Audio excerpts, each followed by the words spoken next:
Friday. It's Friday. Hello, everybody. I am building my VRD builders kit tonight because I plan on using it for the Pro Mod. So I figured I need to get that done anyway. Why not do it on a live stream to make the whole process slightly less efficient? So that's my plan. These are an easy build. Nice and quick. I'm obviously the Pro Mod is a tube chassis. The laser cut parts did not arrive today. My hope was that they were going to be here by today so that I could kind of start mocking things up, starting on the next parts of the fixtures, and possibly weld some of the whole thing up to this weekend, but not so lucky. So I'll build this instead. We'll make some progress with that, and then I'll continue my fixture design and printing so that when they arrive, which I assume will be by Monday, that I can get a little bit done next week. So that is where I'm at. I should be working on my optic upgrades for the week, but I can't do that on a live. That we don't need the instructions. I'll tell you that right now. So that's my plan. Of course, these things will get upgrades and things like that as well, but we can save that for another day. I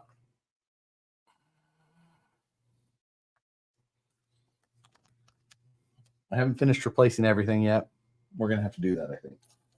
Pretty sure when I got the capture card the other day, I was throwing boxes away the last weekend or something like that. And the box that I actually ran across, I was like, hey, there's the cables that I needed. So I could probably get that replaced now too. But has Matt reported about Rebecca? Matt has reported about Rebecca to me. He has let me know the current status. I think that I'll let him. I won't spoil the surprise. How many builds are you doing right now? Well, got the optic, the Pro Mod. I got the one at work, the VS410, but that one I get to do at work, so that's not so bad. Granted, there'll be times when I'm doing it here as well, but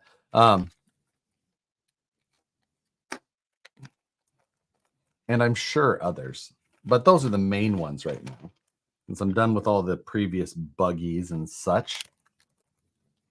I threw away my 2mm Vanquish driver. I know you threw it away. I mean, I shouldn't be surprised. I've definitely just like in a fit of cleaning thrown stuff away, or assumed that I had after I couldn't find it after I cleaned up, and it was never to return again. So, yeah, I mean, I can understand how that happens. I have a pile of parts and materials ready for the Pro Mod build. Yep, I'm very much looking forward to it. I'm just trying to get a few more steps in before I'm ready to say it's time to go. Just curious, did you ever receive the PureTech tie optic frame kit? How was it? I did not receive that yet. That's a good question. I wonder when I will. I thought I would have had it by now, but nevertheless, I have not. So I'll report back when that happens. Now, one other thing is that I thought I grabbed a stubby kit for this, but I don't remember showing it on Livestream Takeover. And so I can't be sure that I did. I don't see it here handy. Therefore, I'm going to assume that I did not. Hack Shack RC, thank you very much. Just wanted to say hi. Sorry, Josh. Just going to watch a Fiero crash. I finished it just before. So, yeah, worth watching. Worth watching it. Good video. But lucky, we all know that everybody made it out okay. So we're good there. So, any word or hint on H10 builder kit coming soon? I want to build an H10. I would just pick up a RTR then. There's lots to build on it. So, obviously, no. God damn this camera. Hopefully that stops. Let's. Yes, let's hope that camera is not a thing.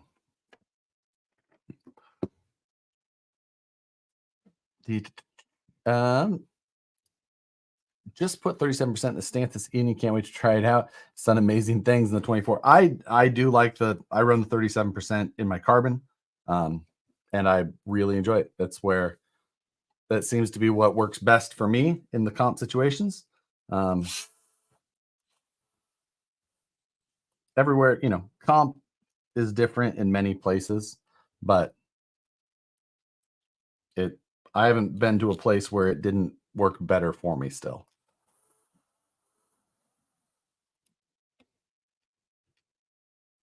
Oh, wait. I need to not put that screw in because of the BTA servo mount. And I remember that. Of course I remember it. But I don't have the stubby here, so I'm not too worried about it. And I'm not going to install the other one currently. So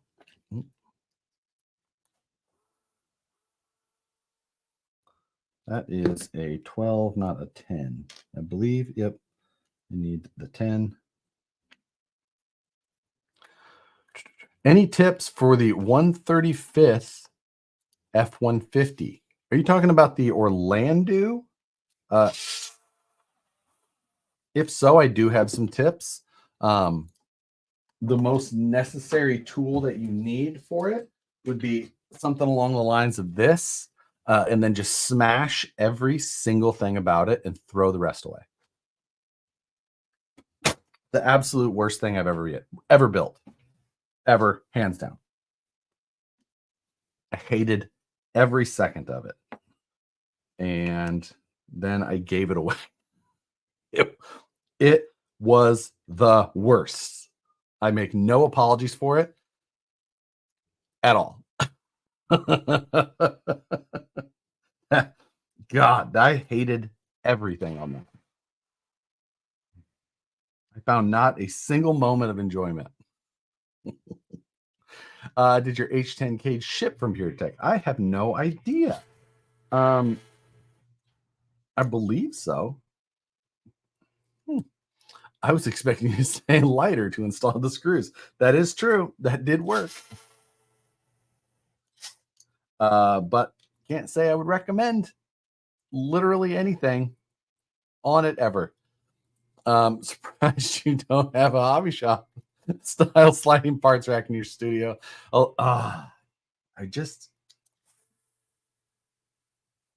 While I should, I don't have. At least you're honest. Yeah, man, I bought it hoping that it was going to be no. I should have known better, and it was the worst, the absolute worst. Black Sheep Chassis, what's going on? What are you up to now? Good evening. I am getting prepped for the Pro Mod chassis build. Pro Mod, for those that don't know what I'm yapping about, is so we built the We Are Sea-Rock buggy, the moon buggy up there before. That was for the unlimited class, 1.9 or 2.2 unlimited. And Pro Mod is a different class like that. It's got some different classifications. It has to be a front motor or front engine style buggy. It has to be straight axles and two-wheel steering. So beyond that, you can do Chris, I'm sorry again about the Orlando. Yeah.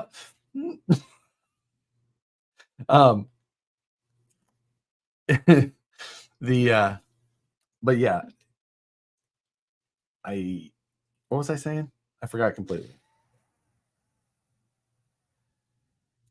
Oh yeah, what a pro mod is. Straight axles, two-wheel steer. You can have dig, which is great.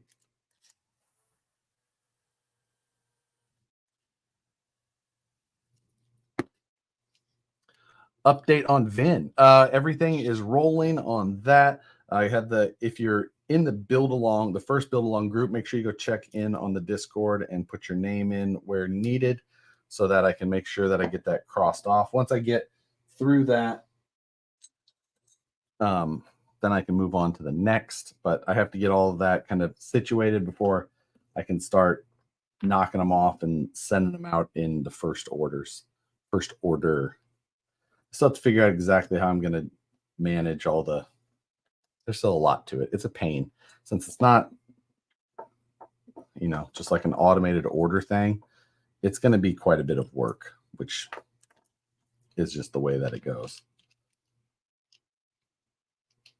But hopefully I can have it all done, and anybody who I can determine for sure their location, I can knock out in, I can maybe bring some of them with me to Proline or whatnot, and then get the rest shipped out. Oh, Tyler, what's the job? Are you going to the RNH comp on Sunday? I didn't even know that there was one.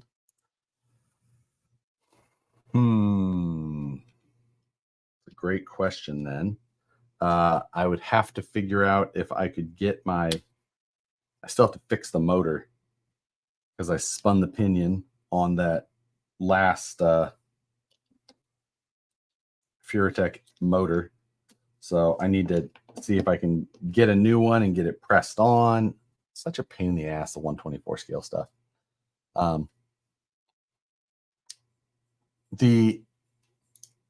So like Matt's throwback build-ish, but no leafs. Yes, that would be the class. That he ran that in Pro Mod. That was an F toy. I of course will not be using leaf. I had the chassis for this one mainly designed already. Well, the chassis is actually fully designed at this point. I've already sent laser cut off. I've started the fixture design. That's what this is. So I'm in good shape to get rolling on all of it. I just have to,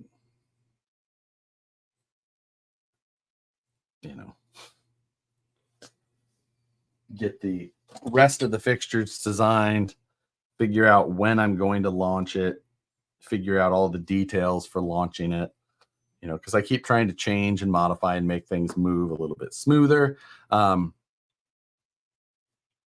That's the big thing, is just trying to make these so that I can accommodate as many people as possible. I got the Discord groups already set up for this next round. And I've broken it up a little bit to try and keep it much cleaner. Is Matt going to build the Pro Mod or assemble it maybe? He says that he is going to do this one. So, I think, well, we know that it's possible to braze these. And I think that this one will be equally doable. As far as I know. I'll of course have to reevaluate the fixtures while looking at it in that way to make sure that everything's good. This time I am doing something that I didn't do on the last couple, and that's that I'm going to be incorporating some 1/8 inch into it as well, which is a little bit different on my side for fixturing. That changes things up just a little bit. So I have to figure out the most optimal way for that, just because heat will travel through 1/8 inch in a different fashion than it will 3/16. So it just changes some of that out. Little things I got to pay attention to, think about, experiment with. You never know. That's why it's a build along, because it hasn't been proven yet. I'll build Matt's cage if he prints me the pictures. He would probably take you up on that. So, gentlemen's bet, finished by Peel. You know what? I think that I could have the cage done by PLBTF if I didn't have to go to Vegas first for, the several days in advance of that. Otherwise, I would be confident in saying, sure, let's do it. I love another artificial deadline. But unfortunately, with the amount of workload that I have to get done to that point, unless I get through all of the fixture design this weekend,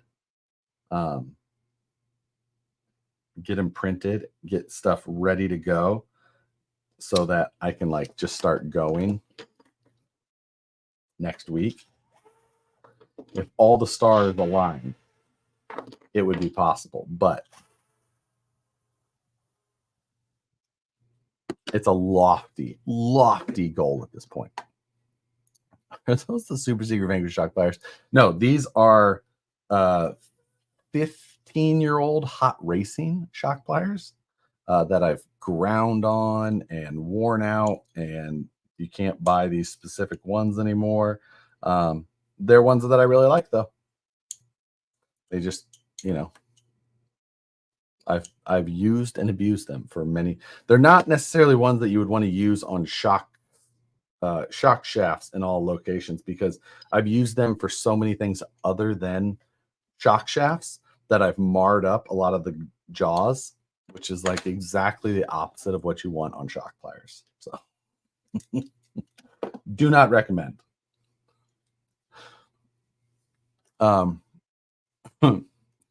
Your deadlines would leave my old ass dead. I'll let you know if the fixture's up in flames. Mine are melting last time. Could use them. Yeah, and that's, that makes it pretty good. So with the 1/8" stuff this time, it has some more questions for me in my head, but I don't know. We're gonna find out. Josh, how many guys do you know of that braze their Jimmy's build versus TIG? I only know of a couple that brazed them. Where did that go? Are you kidding me? How did I lose a whole link?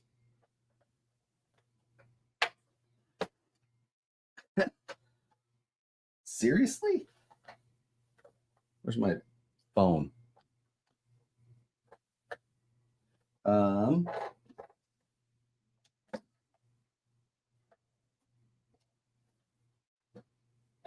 Oh my God. This is amazing.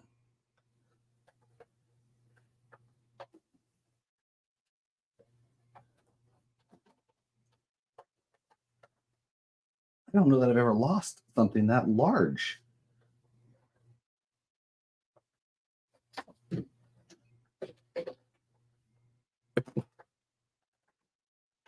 Stand up. I had to stand up just in case, but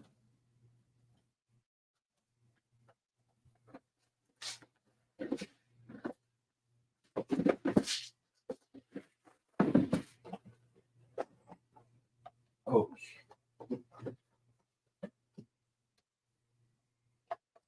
Well,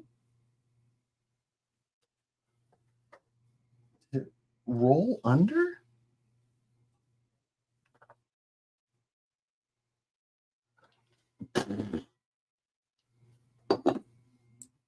Well, I guess we're not assembling that.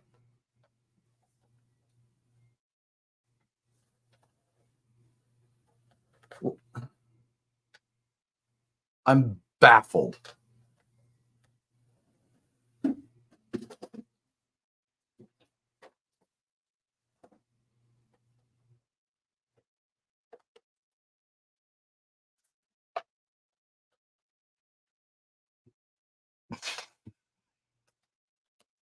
Okay. Moving on.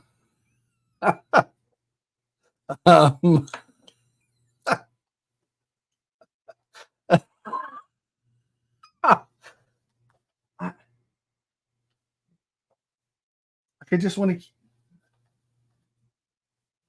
It's a whole link.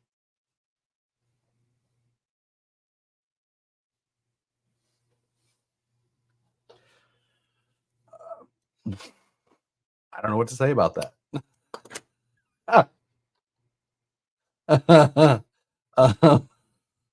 Anyway, sorry. Catching up. Gigawatt RC, thank you very much. Hey, Josh. I've been doing a lot of printing on the bamboo. Got the night customs interior for the H10. Now I need to figure out paint for it. Well, I think I have lots of tips I can offer.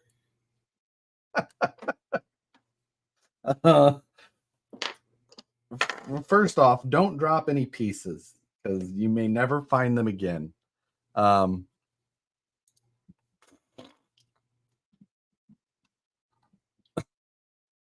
Took a weird bounce, I bet. It had to have. But like I'm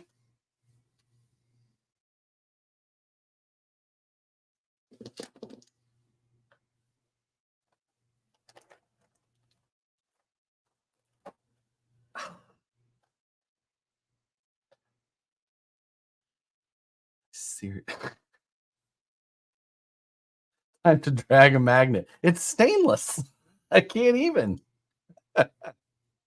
It's a sign to clean your office. Yeah, that's for sure. So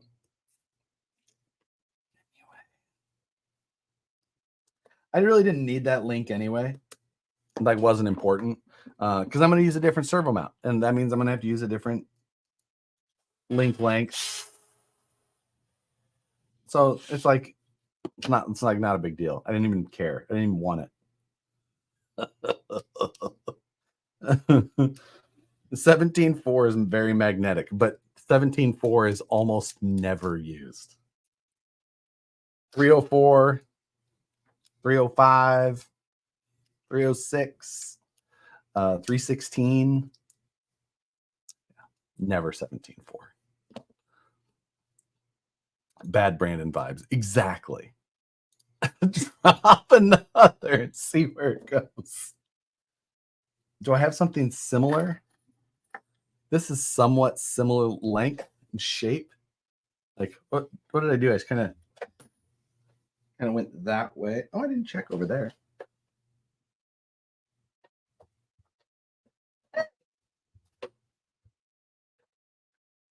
It worked. It went between my air filter and the trash can. No way.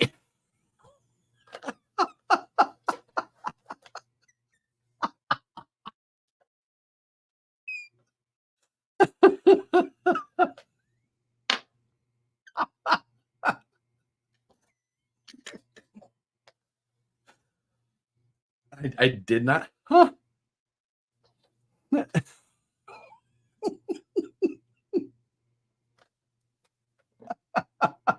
that was amazing.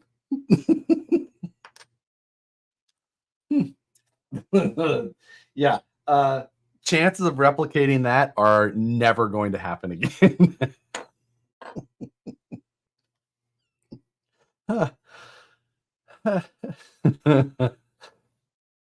Wow.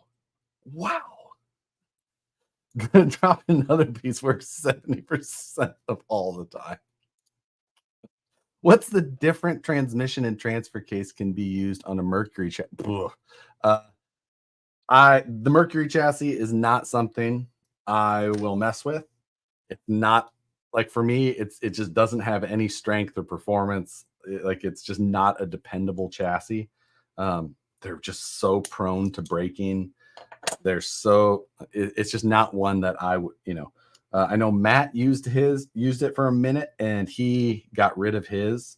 And if Matt got rid of something because it was too it's 10 times, I would be 10 times worse on it. Bet that practice won't work with that shock shaft clips. That's true. Now you don't have to clean the office for another week or 3. Yeah, we may see. I'm in shock.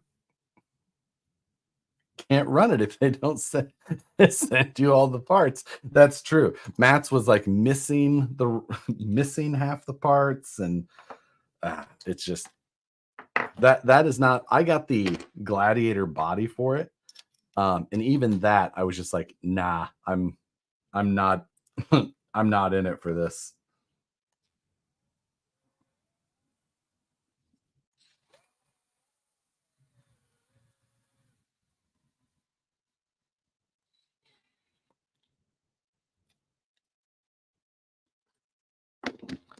I really don't need that link, but you know, we may as well use it.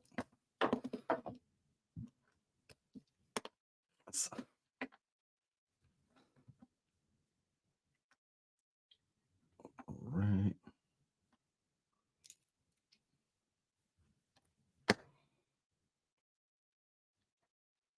So drop this in there. We have a lot of extra screws left over here, but those are mainly used on the servo mount, which I do not need. I do feel like link screws and such. Yeah, we'll get there.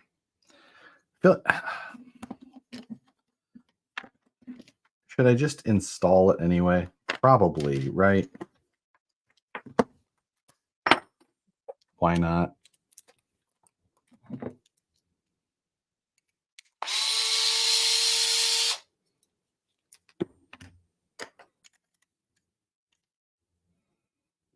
It really seems unnecessary to do this, but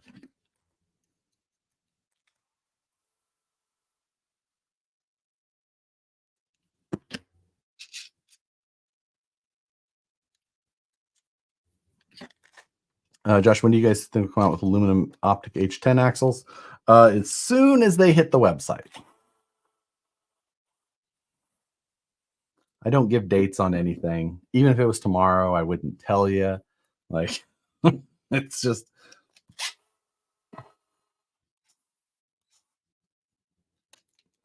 So, yeah. So are these axles going in the ProMag, correct? Why not use machine gears? They will, and they will. Like, I'll build, I'll use aluminum knuckles. I'll use machine gears. I'll put a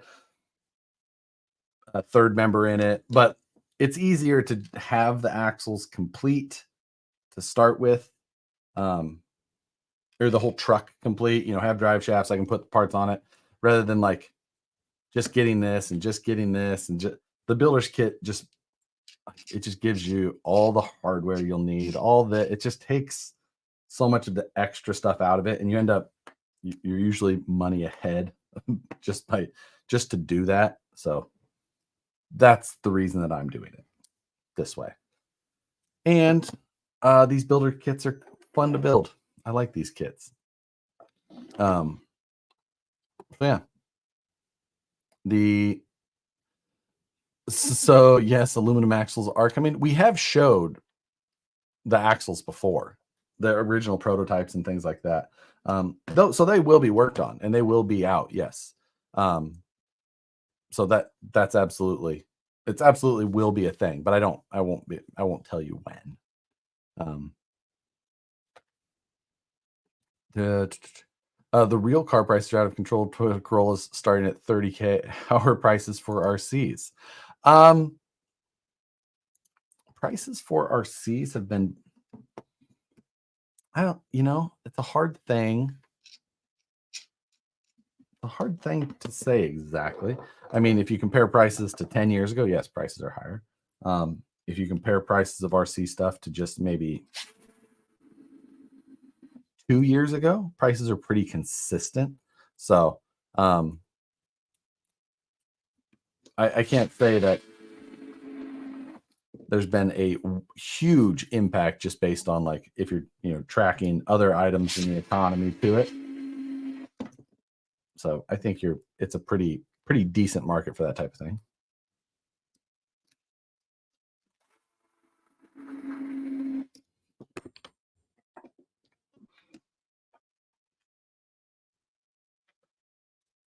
Throw the servo horn in just to keep everything in one locale. We won't be using, we'll be servo on axle, but we won't be servo on top of axle. We'll be servo behind axle. So that's where we'll be at.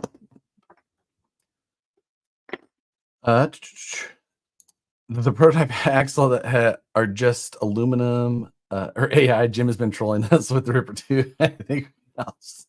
The Ripper 2 is not happening.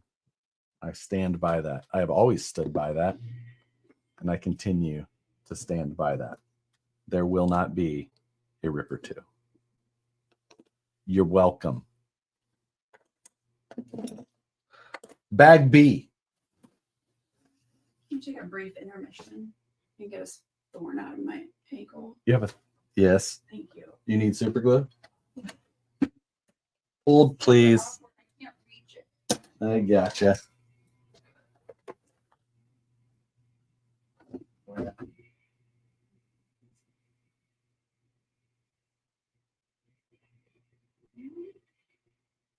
Little tiny so last star it like broke like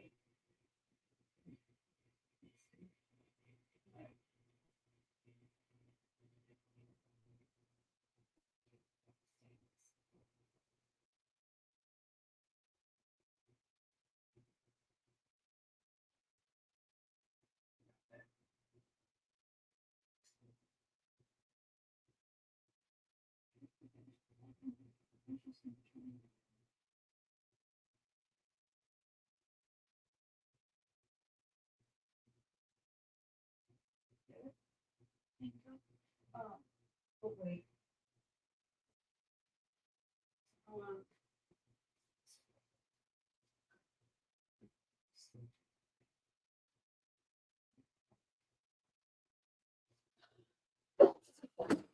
See that? Okay.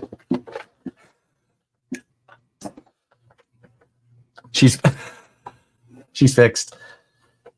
I love the shelves. Are they custom? They are IKEA.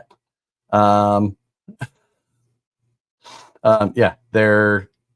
Can't remember what they were called though. Something. I don't know.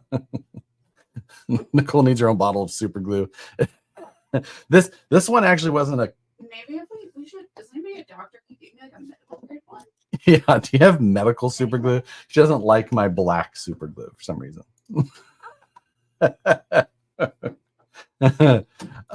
Josh, do I have to change axles on the Element Trail Walker? It depends on how you drive. IKEA Lack was the previous ones, the tall ones that I had. These are different ones. These were like the NHET, I believe. That's coming back to me. NHET. It's hard remembering IKEA stuff. But on the axles on the Trail Walker, it depends on how you drive. If you drive hard, Element axles are not great axles. If you're light on your trucks, you don't add much weight, you drive very slow, it's you leave small tires on it, stuff like that, they'll be fine. But they're just a weak axle if you try and do power or a lot of add a lot of overdrive, stuff like that. Outlaw Farmers RC, thank you very much for design. Thoughts on H10 cage and panels and a carbon kit for the rest of the parts for my H10 portal project. So yeah, once you swap the axles in, you'll go to chassis or let's see, go to chassis mounted servo, and then with the panhard. Or can you run BTAs? You could probably still run that with servo on axle as well with the ouch right here. I know, John. I've said that right to you. But hello, John. Keep your trucks light. they'll survive. You just drive easy. Don't let them click. Tick, tick, tick, tick. I'm building bag B.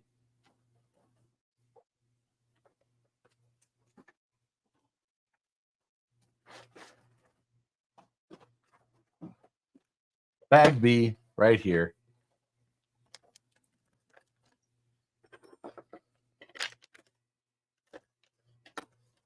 But also on the rest of your H10 portal project, yeah, if you swap those on, it's going to be a pretty easy swap, really. Everything else is going to pretty much drop in. It's going to be, you're not going to have a lot of issues, even if you want to use the full the carbon transmission, because it's got a hell of a build to it. Lots of really, really good parts. Like you could swap all that stuff in and just like run it that way. Hate you in a loving way. What's happening, George? Happy Friday. Any updates on Jimmy Vint? Well, yours is set. I could send yours for sure. And I think Brett's from Brazen.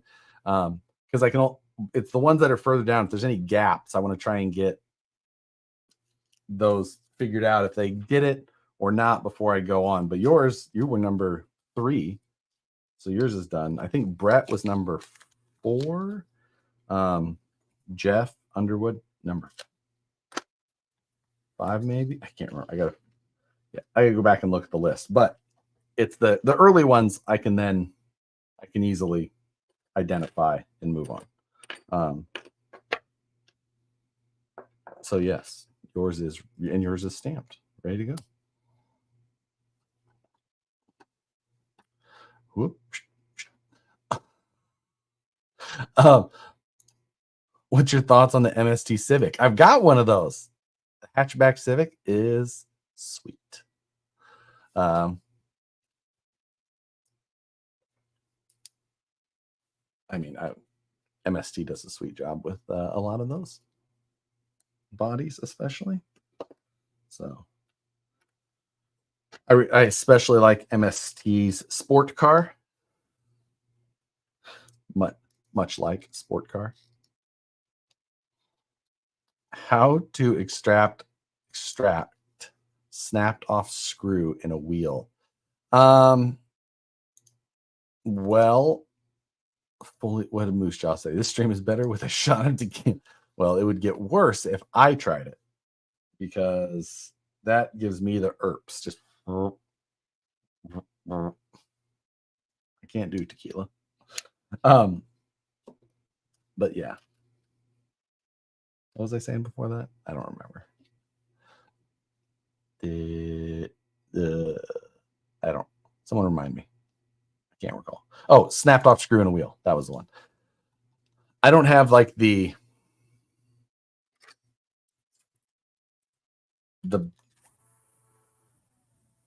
it's not an easy task.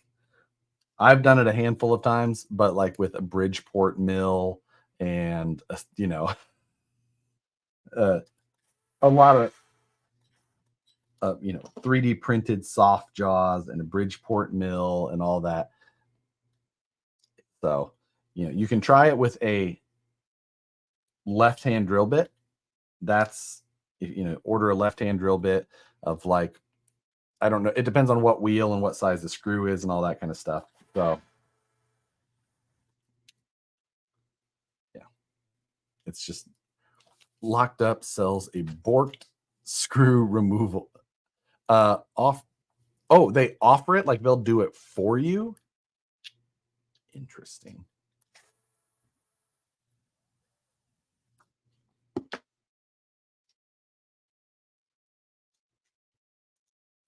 Best to upgrade Vanquish radio with 4-wheel steer optic, or can stock radio be set up for dual points?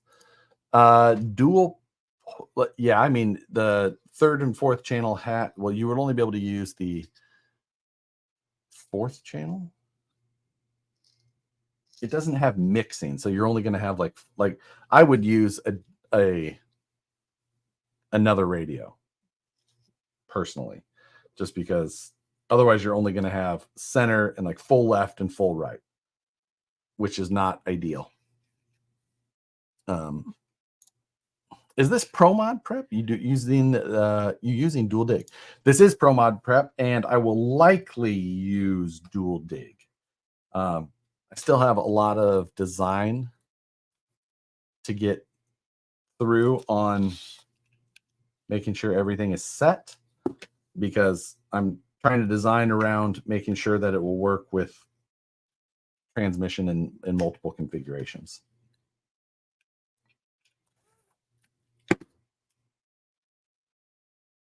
What? It's good. Did that just not want to? Oh, just needed a little push.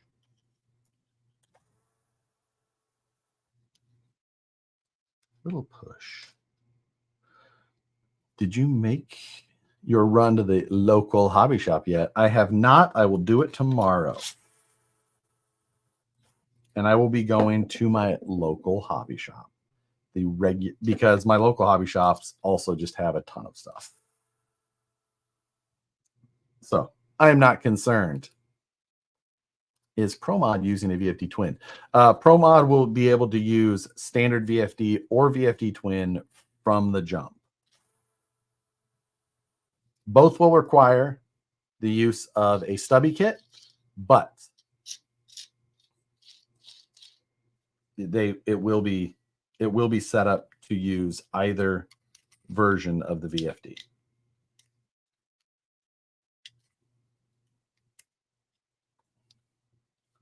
Is Joe doing a pop-up hobby shop in the driveway? Like, oh my God, this is so unexpected.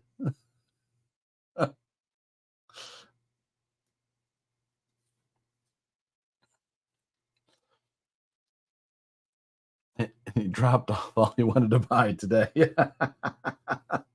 Like, hey, do you guys have this, this, and this? Oh, you do? Oh my God, that's amazing.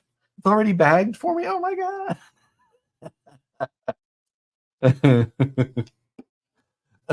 So we're negating the full motor points again? Yep, absolutely. Absolutely.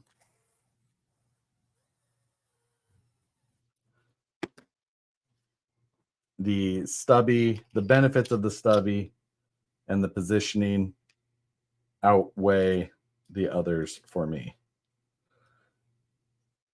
With the, especially keeping geometry and things like that. Jimmy's skid gonna fit? Brett, it is going to require the same bolt pattern as the VRD, because that takes one more thing off my plate. I can get you a very nice file. What's the difference between the two builders kits? The VRD and the VS410. VS410 obviously comes with the VS410 chassis rails, versus the VRD coming with the VRD chassis, which is a more of a TVP style. So therefore, also along with that, you'll get the differences of all of the chassis braces being different, which is, minimal differences with chassis stuff like that. The link sets are different between the two platforms. The wheelbase is slightly different as well. The axles are both F10 straight axles. However, the VRD is set up with a servo on axle mount and 4-link front suspension, where the VS410 is set up with, oops, I forgot my little spacers, where the VS410 is set up with a 3-link and panhard for a chassis mounted servo setup. So not major differences in the total of parts, but it's significant at the same time.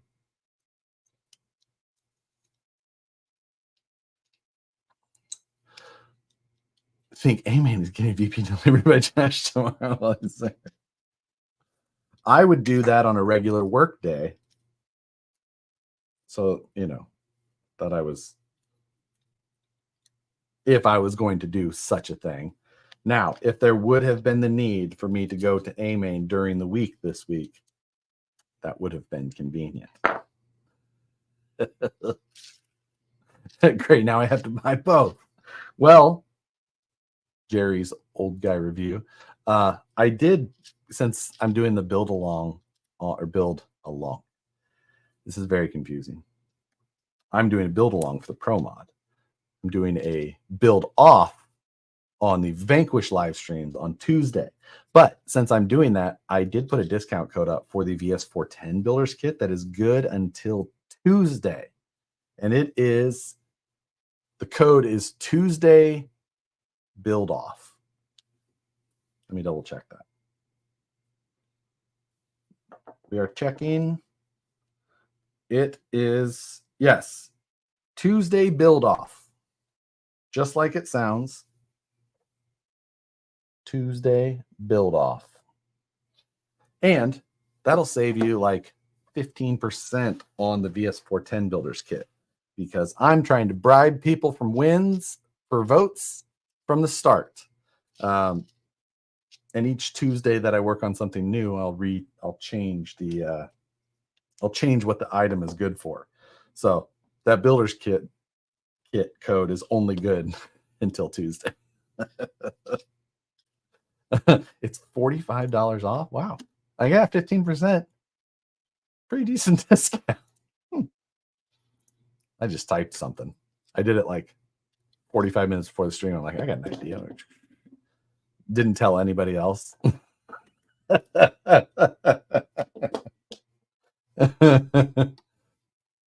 So did you hack the wheel? I had a very nice talk with the wheel before we started. Right. Bag C is chassis,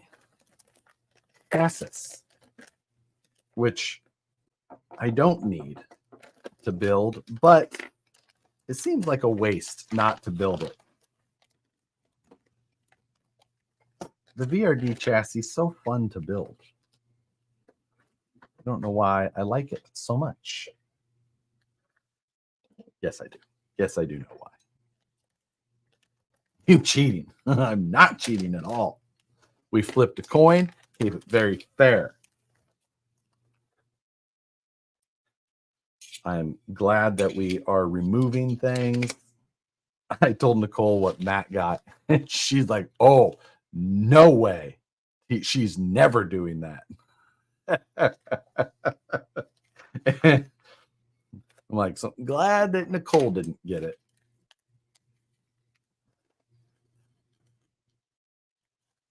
Trying to get Nicole to work on a truck would have been very difficult. She had no problem sitting in here and, you know, talking shit. Actually building, oh,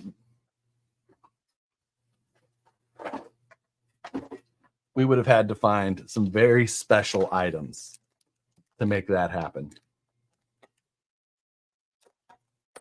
Machined brass rails going to be in stock soon. Nuts.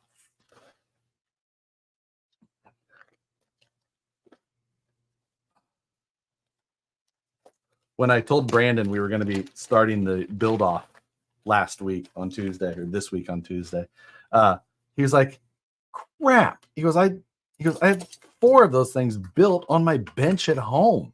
Just like as we go through the process of QA, QC, all that stuff for kits, you just keep getting them to check, recheck, check again, check a 4th time, make sure everything is 100%. He's like, well, I would have just brought, I was like, well, you don't have to build another one. You just bring one of yours when it's time. He said, okay. So that's when he was helping me on stream, and then also not helping me by just shooting parts across the desk.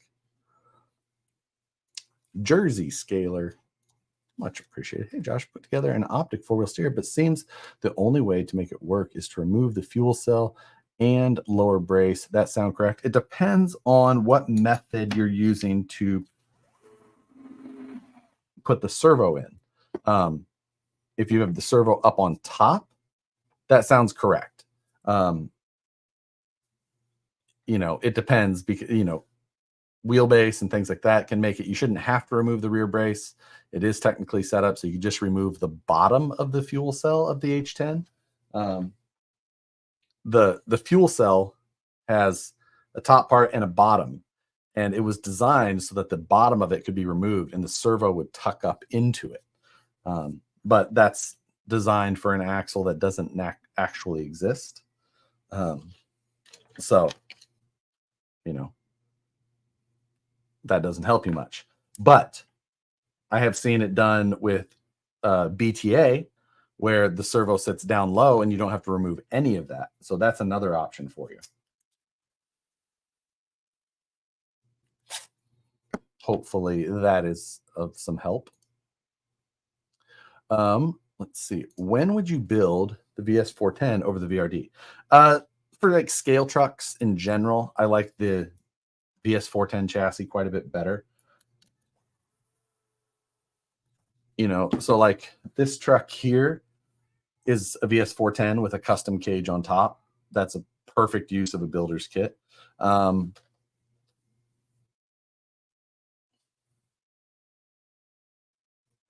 You know, the moon buggy that I have up there, that's,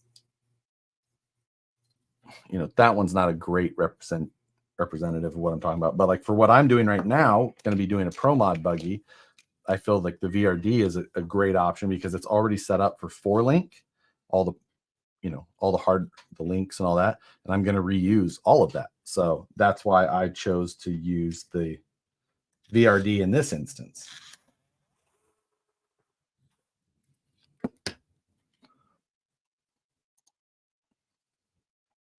Is that truck for sale?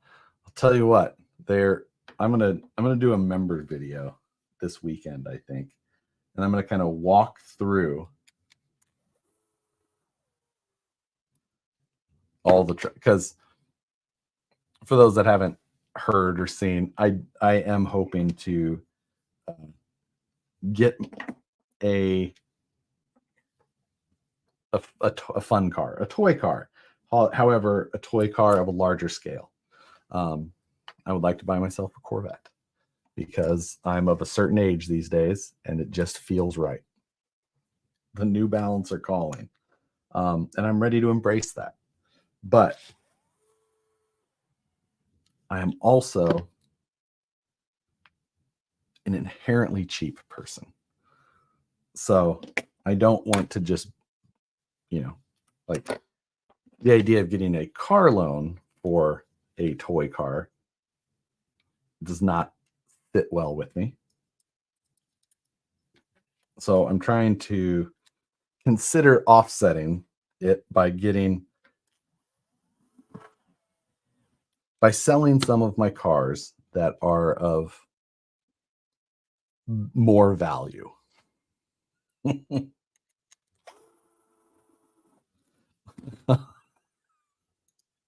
Also known as a midlife crisis. whatever you want to call it. C6 or C7. C7 is my preference, but C6 is 100% a viable and probably more likely option because I love the C6. So I have no problem going that route either. So yeah. Go fund you. Go fund myself. Ooh, will you get, do they make orange New Balance? C6Z, do it. That would be an option. If I was having to choose between a C6 Z06 or a C7, like Z51, I'd probably go C7. So, yeah. Get a C8 or a 72 Stingray. I'm not getting a 72 Stingray. And a C8, let me tell you, I don't think that I could sell all of my RCs and get a C8. Maybe it'd be possible. Like, no, it's absolutely not possible. I think the cheapest C8 that I've seen these days is still in like the high 70s or so, which is more expensive than any car I've ever bought. And I do not want to spend more on this than my freaking Gladiator. So I'm looking at a reasonable decision here. while being in California does help. How about a Pontiac Aztec? I'll tell you what, I did look at the prices of Pontiac Aztecs when I was on listening to Tony's stream the other night. I was just like, because I mean, I have a stupid taste in vehicles. I will fully admit that. AMC Eagles, looked at those. So like, get a C8 ZL1 investment. No. I am not willing. Are we finally going to see what's on the pallet of Bank? I forgot about those. Oh, I forgot all about those. I actually have to go through that here soon, too.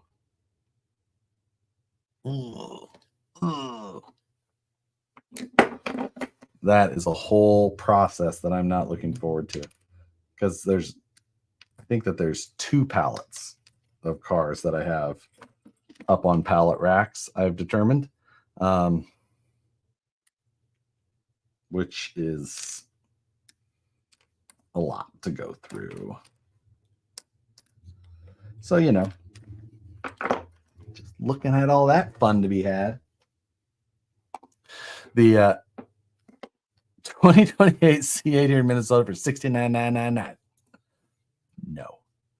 Ooh, screw the Corvette. Get an AMX. AMX are really hard to find, and hard to find parts for. Tyler Hancock, thank you very much. What? Did I just hear you say that you have 2 pallets? 2 pallets. I don't know what's on them either. I know. Crazy, huh? It's a good thing they're not here. Can you imagine? I feel my blood pressure in my ears right now.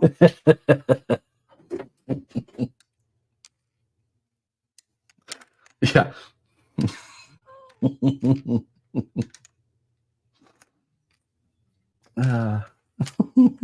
Uh-oh. Yeah. They're not here. They don't even count. not not uninterested in the Corvette, just uninterested in 2 pallets of RC cars that I don't know what's on them. So, you know, priorities. We're in good shape. Anyway, Tyler, thank you again. My wife would like to know what happens if Matt cannot complete his task. That's a fantastic question, Tyler. Ooh. I've not considered this situation, and I'm just saying, if it maybe he completes it this time, but what happens if here along the weeks we are unable to fulfill a week? What do we do? How do we penalize each other? 2 additional spins. Ooh. We got to be careful because we only have so many spins. Or does the other person just get to pick your spin for the next week? A punishment wheel? Rebecca is in. He bought her concert tickets. A punishment wheel. That's a good one. FIA penalty, race ban. A punch in the Jimmy. Did anyone let Rebecca know about her task in the comments on Matt's lot? That's what I wanted to know too.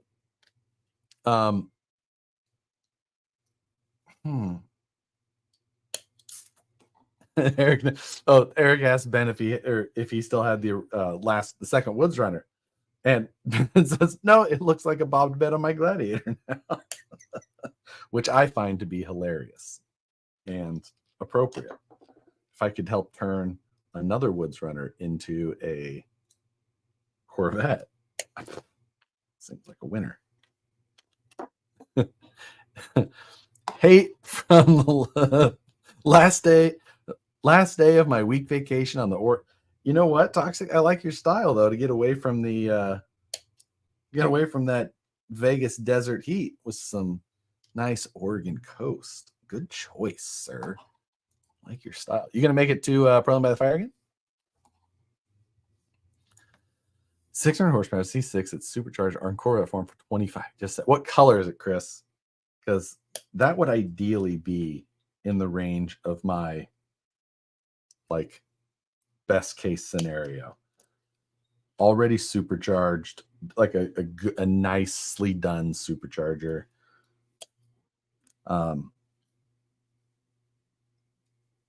Especially if I could get it in the Midwest, because then I just take it down to Kansas, keep it. Oh, it's black. I do not want black.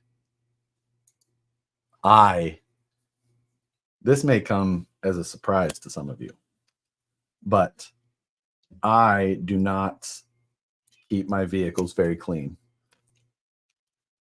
And I can't see that changing much with the Corvette. So I need a color that helps me hide that. White, silver, even red. These are ideal. So, you know, Josh, you are way too picky. I'm not way too picky. This is an unnecessary purchase, something that I don't need. An absolute, like, I don't need this at all. So unless I just find the right thing, I don't need to do it. And I'm fine with that. Brandon, thank you very much for joining. Appreciate it very much. White vet with black accent colors. The old Stormtrooper vibe. Nicole likes it. I like it. I would love to find a bright orange one. Like, the burnt orange is also okay, but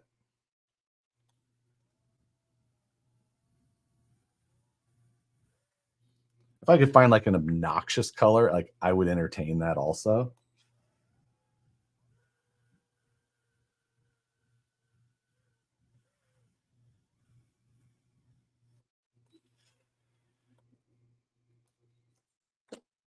Have Moose Job paint it for you.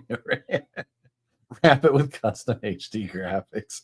You got to be careful with graphics in California. They'll call it a commercial vehicle, and then you got to. Dang, Star Wars reference from John. The only one I know. I don't actually know if Stormtroopers are. I think they're bad guys, right? Right? Stormtroopers are the bad guys. I know they're like, they can't hit anything. I know that joke.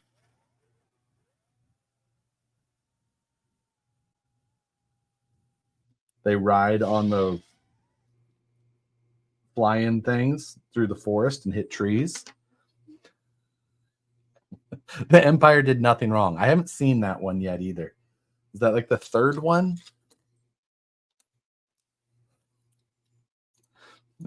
Empire comes back. Neon pink.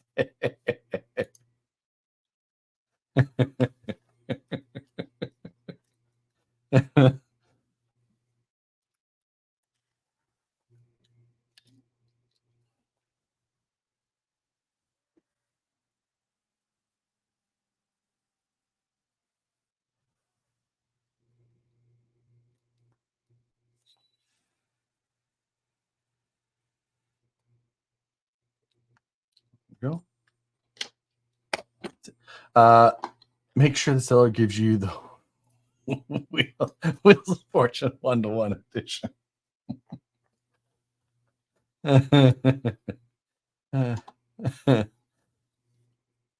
Using my drive. Yes, the mega cab. I've seen.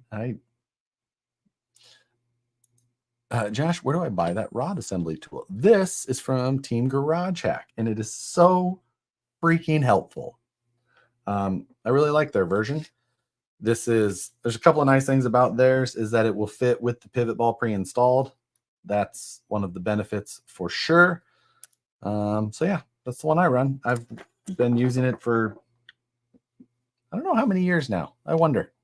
It's been quite a few. It has assembled a lot of links, I'll tell you that.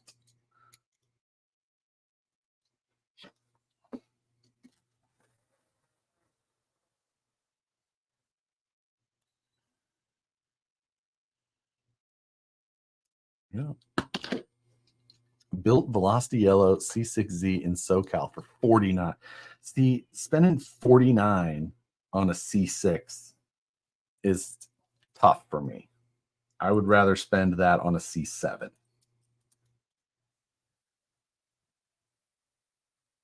I prefer the styling of the C7.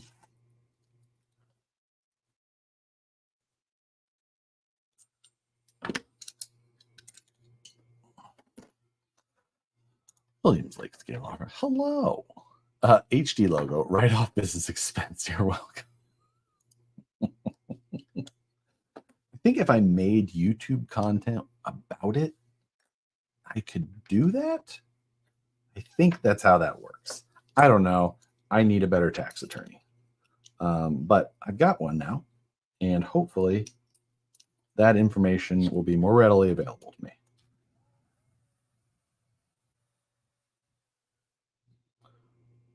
What I don't know, though, is if I pay cash for it, if I think that I may be negating that setup. So, especially like if I like pay cash for it with, you know, and then I would never, but some people say that they paid a different amount than they paid just because of that, which is unreasonable. But you still pay taxes if you pay cash. Absolutely. I would pay the exact appropriate amount of taxes. 1,000. I would pay extra taxes just to be sure.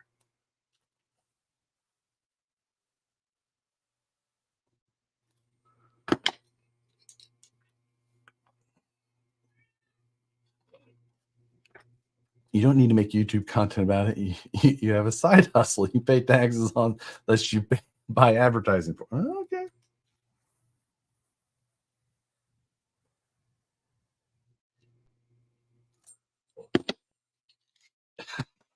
Must be liberal. Pay cash for the Department of Mean and Vicious. Is that from Monsters Inc?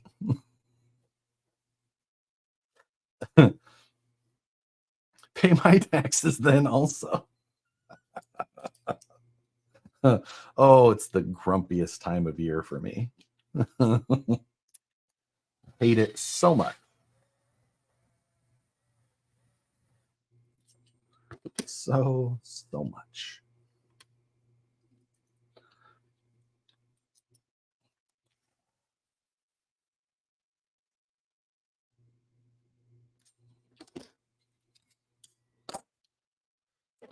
We got one link left. Are you talking about writing a lesser amount on the bill of sale to save the deal? One could never. I don't think that I don't think that you can actually do that. I don't think it's possible. Never seen with gold and silver. Red is negative. Black to red and red to black.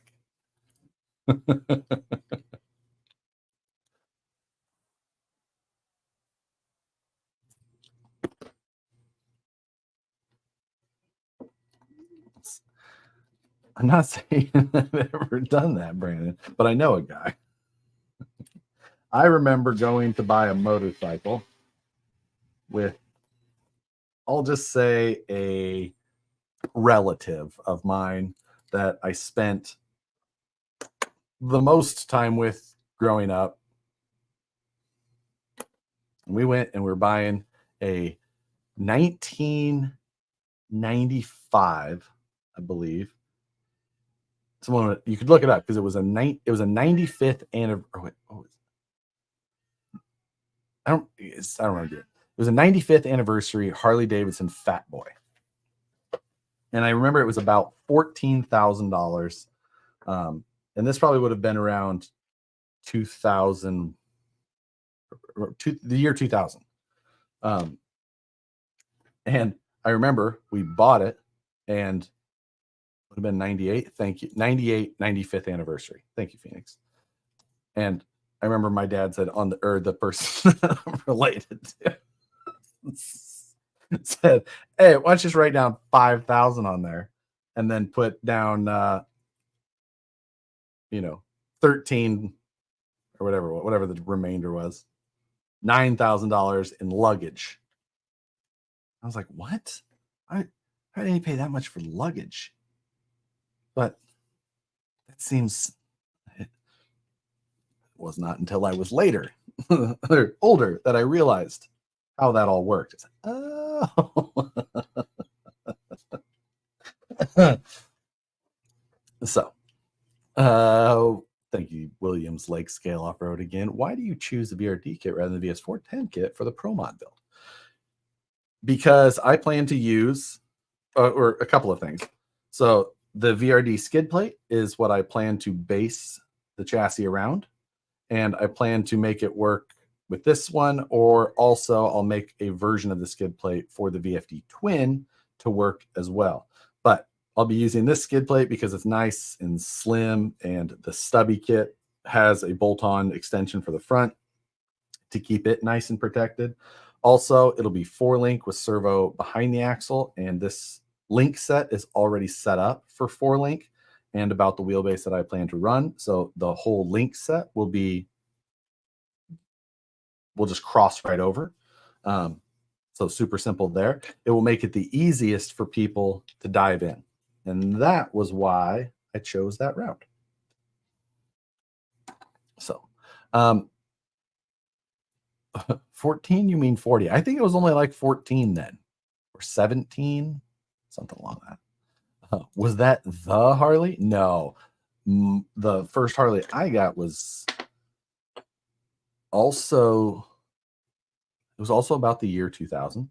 And it was a Harley Night Train. And it was wrecked. And it swapped the chassis, frame, whatever you want to call it, over to I believe it was a Midwest Customs, like stock replacement frame, stock geometry, everything.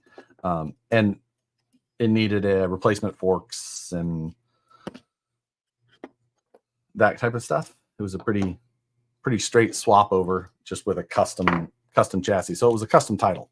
But yeah, so the Night Train was just a regular Softail chassis. Yep. And pretty much from there. Billet Pro 1 wheels. I put Performance Machine forward controls on it at one point. Drag bars and internal wiring. Ooh, it's so much fun. What's the wheelbase limits for Class 1 Sorca? No wheelbase limits. It's all based on it fitting the body design, basically, that you have. Has to be within the wheel wells and all that type of stuff.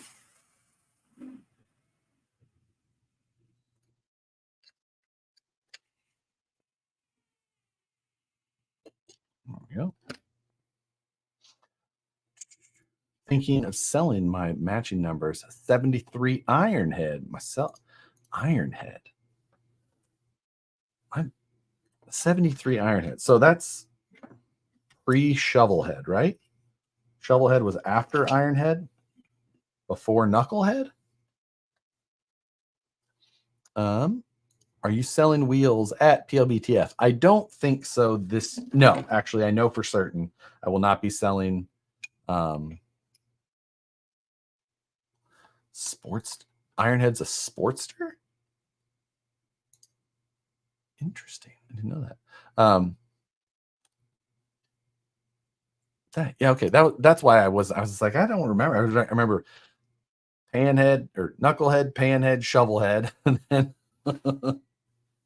and then I was like, I'm at a lot. I do not know a lot about the Sportster heritage. I worked on like 883s a little bit when I was doing that stuff, but I almost only worked on Evos and twin cams. I didn't work on a lot of shovel heads other than just basic stuff. I never worked on a pan or a knuckle,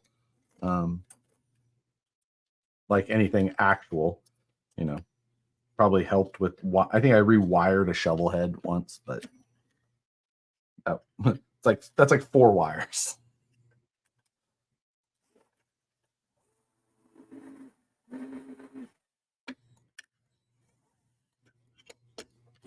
Pretty freaking simple to work on. Twinkies. Yep. Freaking Twinkies. And that was I remember once they came out with the 88B, the balanced twin cam for less vibration. Like, ooh. What are they? I don't even know what they call the modern engines.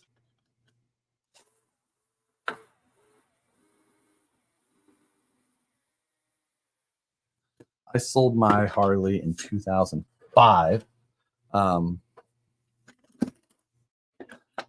7 minimum wires. Yeah, that sounds about right. I sold my Harley in 2005 and got my Hayabusa. Ooh, I loved that Hayabusa. I'm lucky I'm still alive.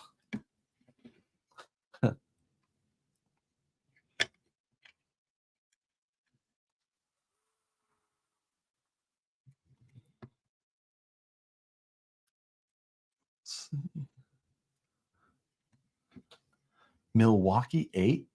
Is that what they're called? A Milwaukee 8? No. Really? That's a weird name. The Busa is much superior. I loved my Hayabusa. God, I loved that bike. Everything about it.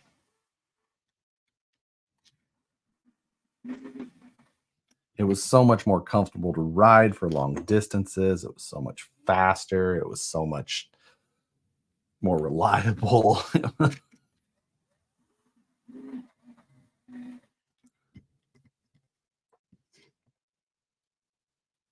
Do 200 miles an hour.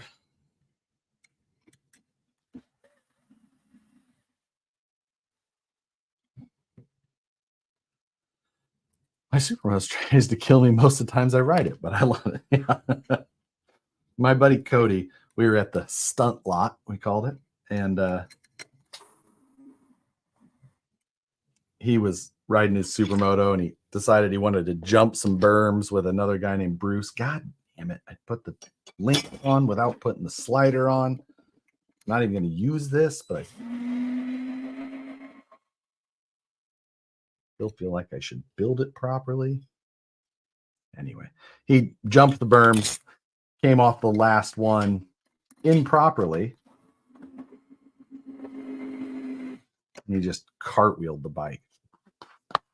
He like pops up. He's like, "Oh my God, that was crazy." He's standing there. He's like,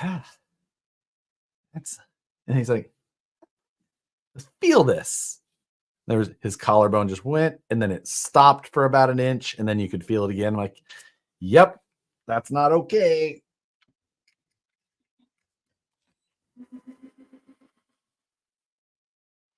So we loaded his bike in the back of the Ford Ranger. I took off to my apartment on my bike to go get him some painkillers that I had from my motorcycle accident to hold him over while he was in I think he went to urgent care. Like, I think you should go to emergency room, but whatever.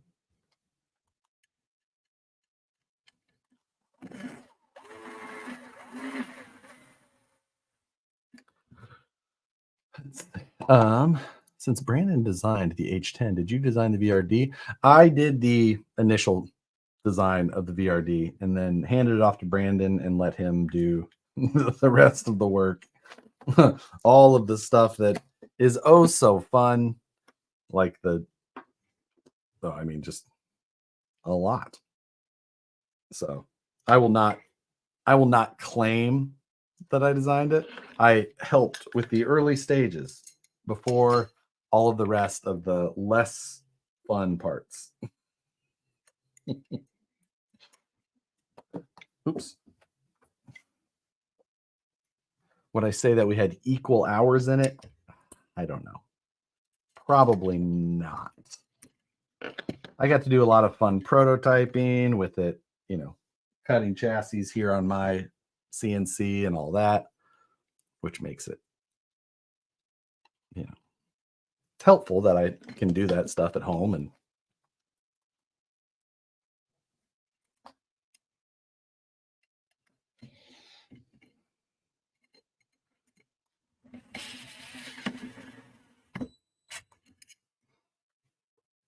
all right.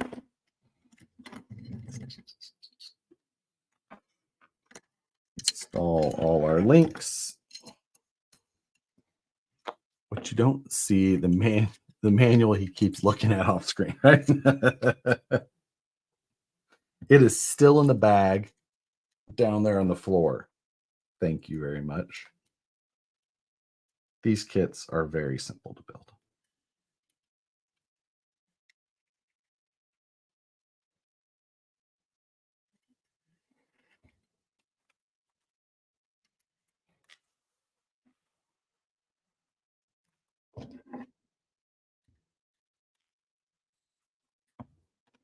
Right.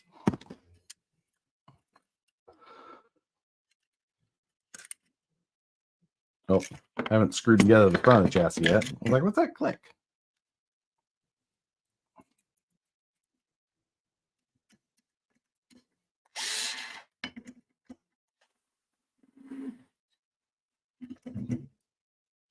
Go.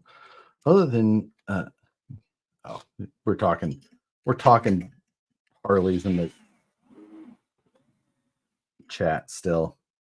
Something that my knowledge has gone completely away on. Not sure if I'd be so brazen to claim 17-year-old.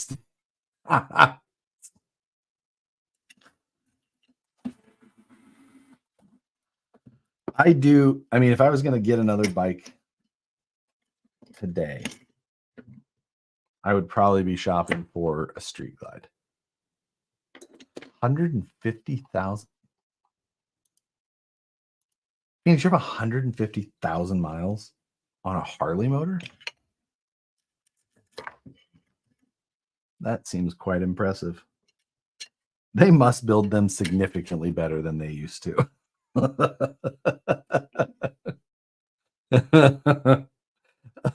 Is that gyro screw gun gentle enough for 24 scale hardware? I would not run 24 scale hardware on it.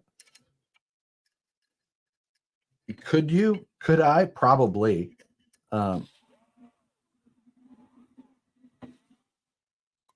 It's got a clutch on it that's got 15 steps. I keep it on max, but I've got the feel of it these days. I'm not worried about overshooting. And you could turn it down to 1 and probably be just fine. But for 124 scale, I just do it the old-fashioned way with a lighter and no.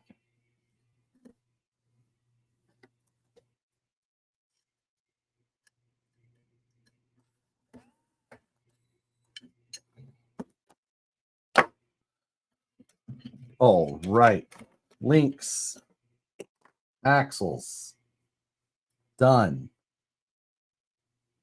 What are all these extra screws for?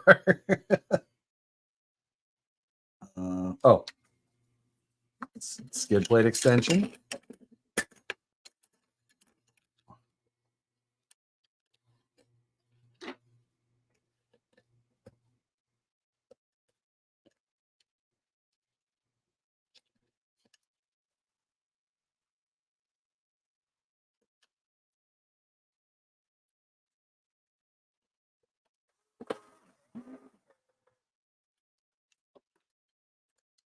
Right. Still have 4 screws left. Oh, I know what those are for. Those are for the body mount, which is fine. And I don't, not worried about those. I mean, I could install them. Should I? I'll just install them. Why not? It's a whole link.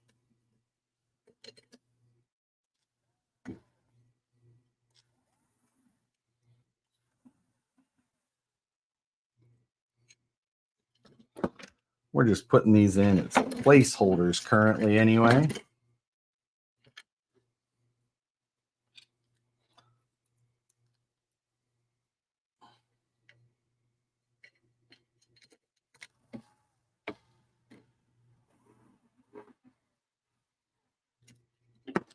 Yeah.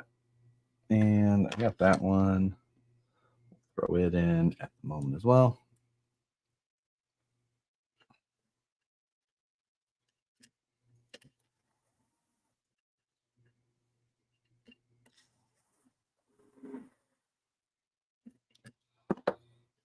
One down.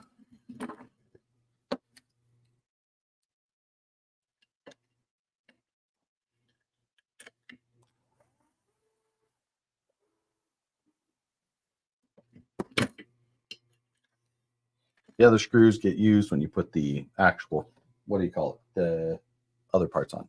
Bag B. Trans motion.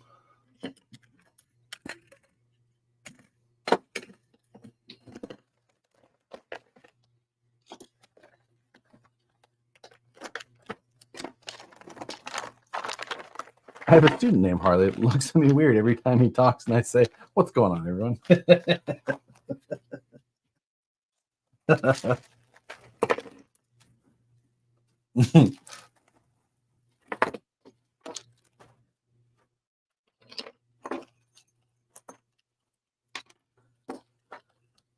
Gears and all that.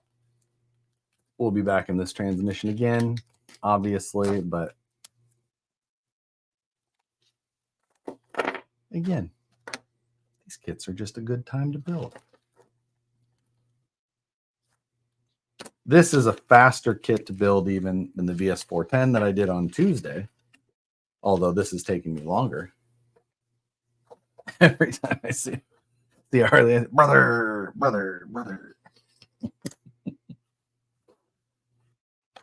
We say that a lot at work too.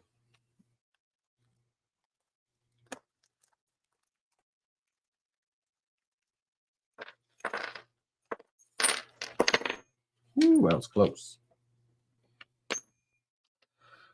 So let's start where we always start, with motor plate, top shaft situation. Now, choose these.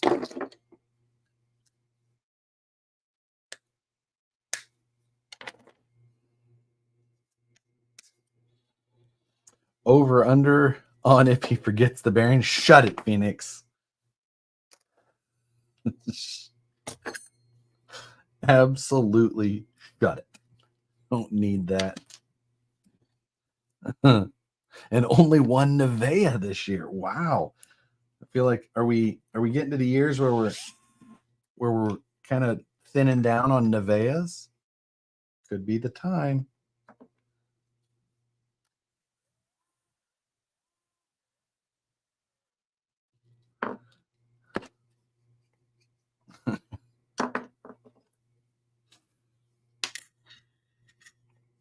If he forgets it, even after seeing your comment, I'll subscribe. I will not be forgetting.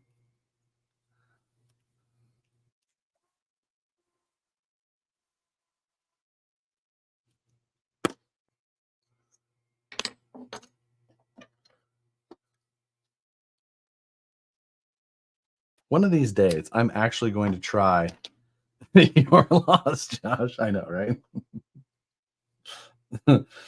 One of these days, I'm actually going to try and build like this transmission blindfolded, just to see if I could get all the way through it, identifying the parts as they come out of the bag, the whole deal. Plastic shafts, those are standoffs. So the shafts are all chromoly still. And that's on there, that's on there, that's on there. We did not forget.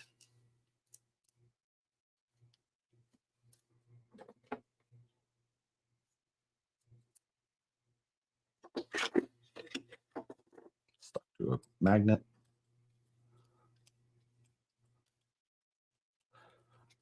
Wait, what you said before you just clicked? The BTA for the F10 works on the H10 front axle. No, that is not the case. I was talking about when somebody does if they're doing an F10 axle swap under an H10.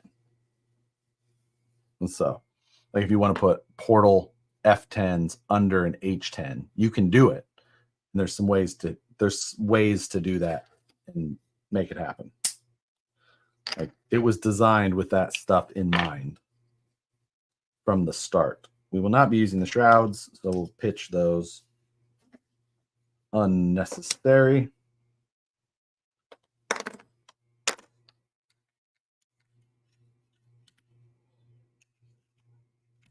And in place. What was the tip Brandon told you about lining up the Spur gear? Oh, I'll show you. Bart Hockerman is the one. Bart from Anti-Gravity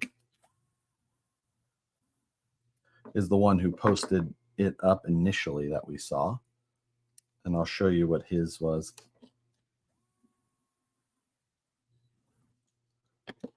I'll oftentimes use a bearing, but I already installed the nut there, so that's not going to apply this time. But his will work perfectly per the instructions. 5x8, or sorry, 2x8. Tuba. 2x. Don't lose the pin. Don't drop the soap. So that will do the bottom one as well. That'll be that shaft.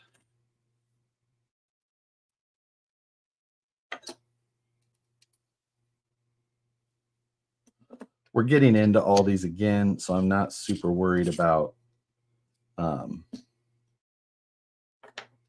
bearing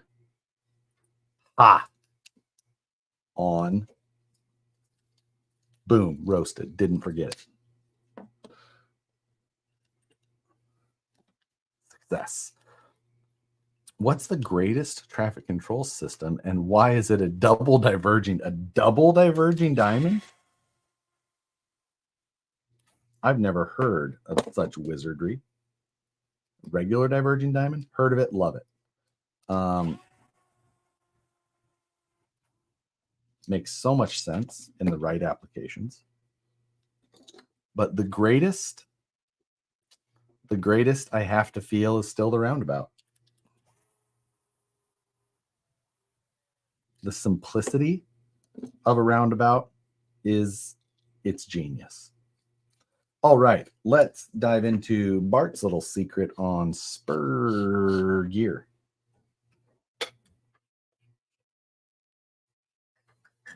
I gotta find a T-wrench.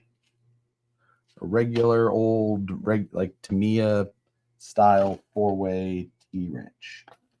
I know I have them. Some, one, multiple, I don't know.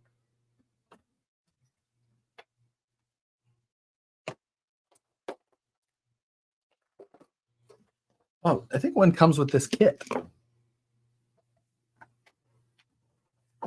Aha, spare parts bag. Salt Lake area is obsessed with divergent diamonds. they make so much sense. Simplicity. Roundabouts are so simple. They just require signs, no power. The control that they offer, unbelievable. Okay, so a spur gear mounts to the spur gear adapter, right? And you line up the holes and you tighten it in there. However, just the natural tolerance between the spur gear itself and the screws that go through, they can't be a perfectly tight fit. Otherwise, stuff would just not feel like it lines up all that proper. So once you find, I'm going to get these lightly started. Traffic circle versus roundabout go. Traffic circles are garbage. I do not like traffic circles. Granted, I have been there. The traffic circle is just like a little bit of a wind, and traffic circles are dumb. Roundabouts far superior. Anyway, so I got that spur gear lightly on there, and so nothing's tight. A little bit of movement still. Now, that can be like just ever so slightly off center in any way. So if you take your regular T-wrench, the outside diameter of it's about 10 millimeter. So when you put that over the nut, the 10 millimeter OD of that wrench will match the 10 millimeter ID of your spur gear. And that will then give you as close as you can approximate a centered spur gear. So make sure that, nothing's too tight. You can be relatively sure then that you've got a nice centered option to screw it down.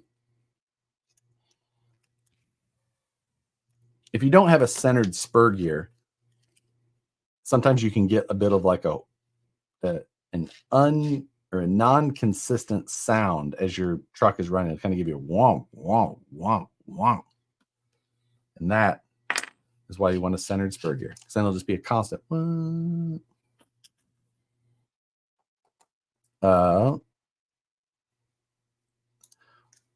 roundabouts first go in, it's funny watching people go straight through them.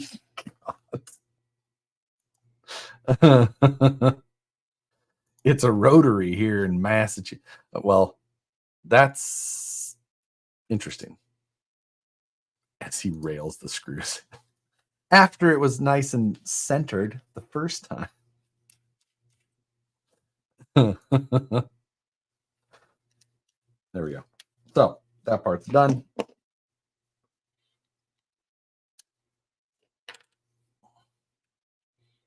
I'm fully aware that I'll be tearing this car entirely down.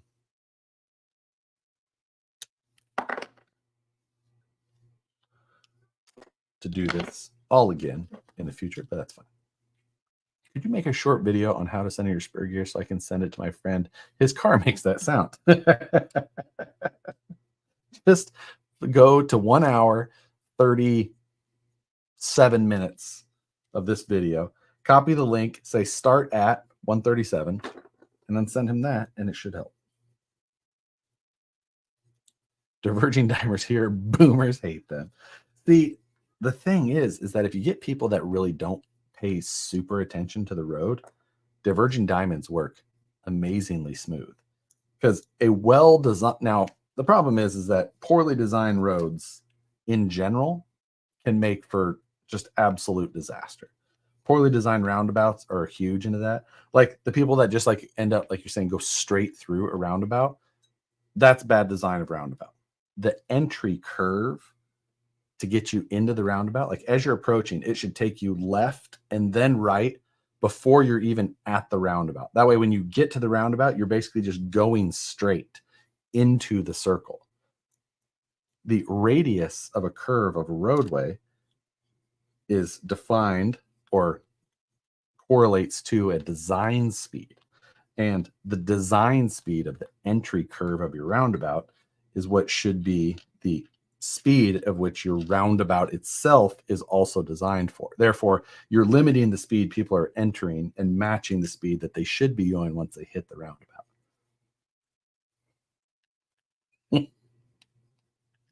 There is some traffic talk for tonight. But yes, diverging diamonds, the same thing. As you approach, it should take you right and then left and point you just straight across an intersection. Yeah, cars are coming from your right side like any other normal intersection, but basically you should be at almost a 90-degree intersection where you just go straight. And then all of a sudden you're on a road where there's traffic going that way over there, but whatever. So wait until you see how crazy 69 highway is coming along. Interesting. How many treat roundabout like an F1 chicane? Oh, the most Kansas City, once the snow started flying, those roundabouts, you go up near Tiffany Springs Parkway in Kansas City off I-29, huge. Google Earth that when you guys get a chance. Google Maps, whatever you prefer. Tiffany Springs Parkway, Kansas City, Missouri. There's a diverging diamond there that I worked on the design of. And just to the east of it, massive roundabouts, like internal diameter of 600 plus feet. In my 2009, and they're like 3 lanes. You can just perpetual drift in the snow around these things. That's called a Brody, Josh, or drifting. Yes. Brody, no. A cookie. We cut cookies in the Midwest. That's spinning donuts. Cookies. I know that different places call those different things.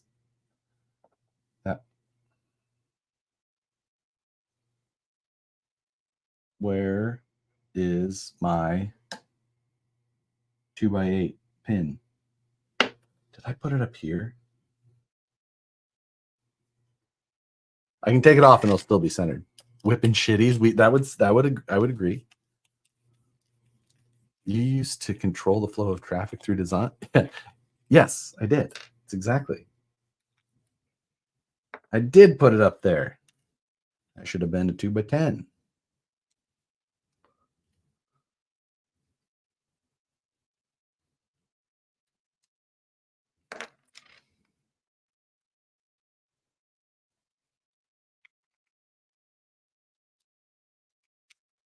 Oh. Whoop. Matt calls them round boots. I thought the dog was Brody. He was a traffic engine nerd in a former life. That is correct. That is correct. When is he building that lawnmower? Oh, I've got to get back to that. I keep thinking about it here recently, actually. I really want to get back to that. I think that would be a good winter project. Maybe like my first ridiculous build along. Like, you want to build a riding lawnmower that's just stupid? Let's do it. Josh, I know deluxe brass knuckles are an option for the H10, but I'm holding it on VP, making some. Any chance they are in the process? They are in process. Option parts of many sorts are currently in process, and you will see more and more option parts continue to roll out here over the coming days, weeks, and months. That is my rehearsed diplomatic response to those questions. But yes, Deluxe does also make a knuckle that is also compatible.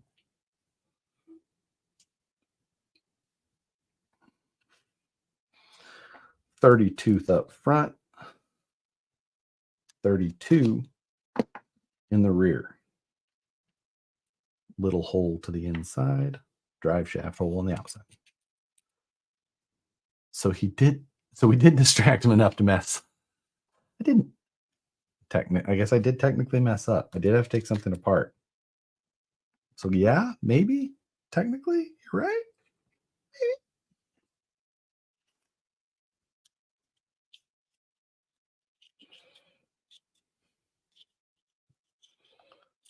see. Mower rod with flats. I have a personal vendetta against Baltimore traffic engineering. You want to know one of my other joys that I have found in life is instances in which I have felt that either, well, specifically that like the traffic engineering or construction engineering has failed me and caused me or somebody I knew, damage of some sort. And I have found great pleasure in fighting those situations and recouping my damages. I was on my Hayabusa and I was riding. I had my girlfriend at the time on the back and hit a huge pothole or lip or something in the roadway. And it was in a construction zone. In construction zones, specifically for projects that are being handled by non-state construction companies, they have to hold a damage bond, basically. I knew that this was in the limits of their construction. So I'd called, reported, got a bunch of this stuff, gone through the whole process, and basically, found the information, wrote them a letter, time, report number from the DOT, the whole thing. And they fought me a little bit back and forth, but that was the part that I liked the most. And after, when the letter that I wrote them, it had locations and stations, which is station is how it doesn't matter. Basically how engineers determine the location along a road. Fought it, showed this issue, this made them pay me. And construction people usually have somebody in risk management, and they in the end are the ones that are just like, okay, hey, how about we give you this much money and you go away.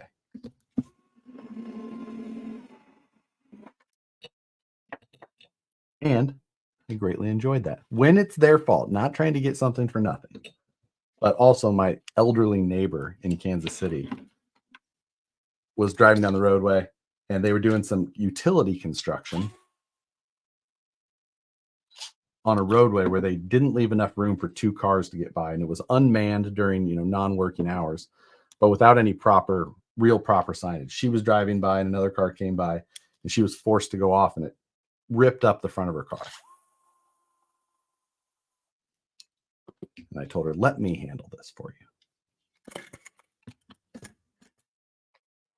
Got her car all fixed up for her. Good deed.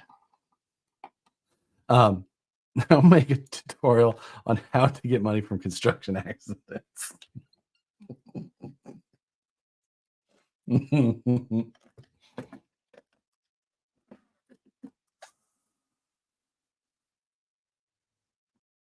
Probably could do that. It's not that hard. Like, here's how. It could really probably do it pretty easily.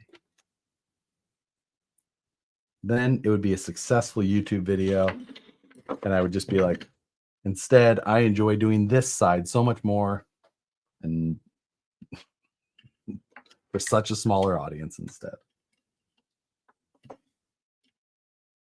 Can't do it.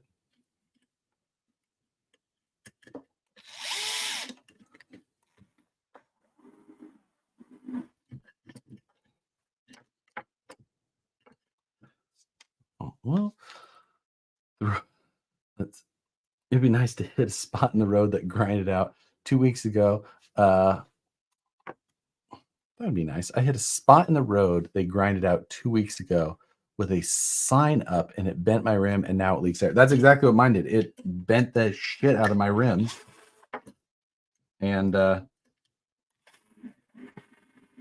So I had him pay for a new tire, a new wheel, and a full front fork rebuild, just because it was such a hit that I was concerned about the integrity of the seals in my front end. That was extra, but like, don't leave freaking massive lips on an interstate. Jack wagons.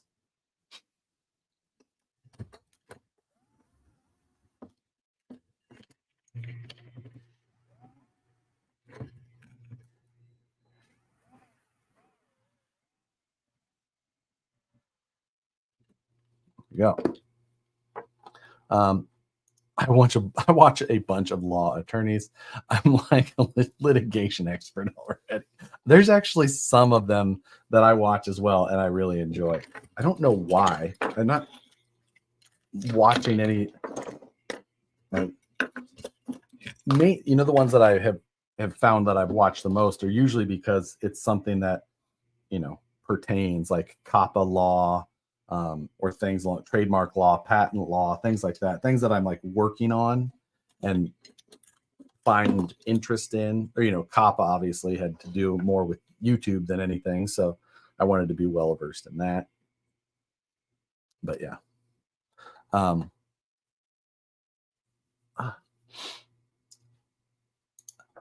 the only YouTube lawyer I watch teaches breaking and entering skills. Ooh, the lock picking lawyer. Oh, that guy's so good. It's amazing how the only thing I'm so mad that his videos are always like 4 minutes long. Like, oh, here's a new video, 4 minutes. I'm like, just make this longer somehow. Like, this is a very nice, expensive lock. It's one of the most pick resistant. So this video is going to be an extra minute long. And like, it just makes every lock I ever buy feel totally worthless.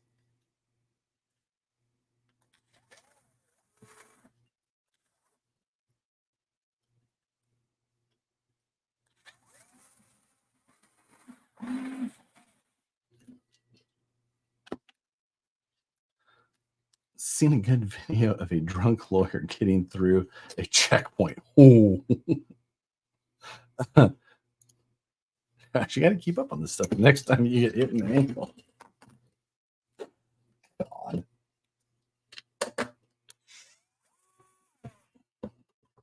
Oops, only one screw in it.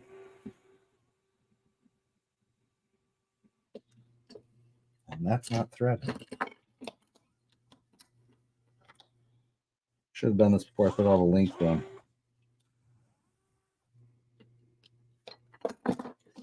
Better put the other screw in first. Harley's a Karen. I am not. They screwed up. They owe me money. That was also at the time when, like, when that happened to my Hayabusa and it bent my wheel and blew the tire. Like, that was also just money. I'm like, that's gonna be tight.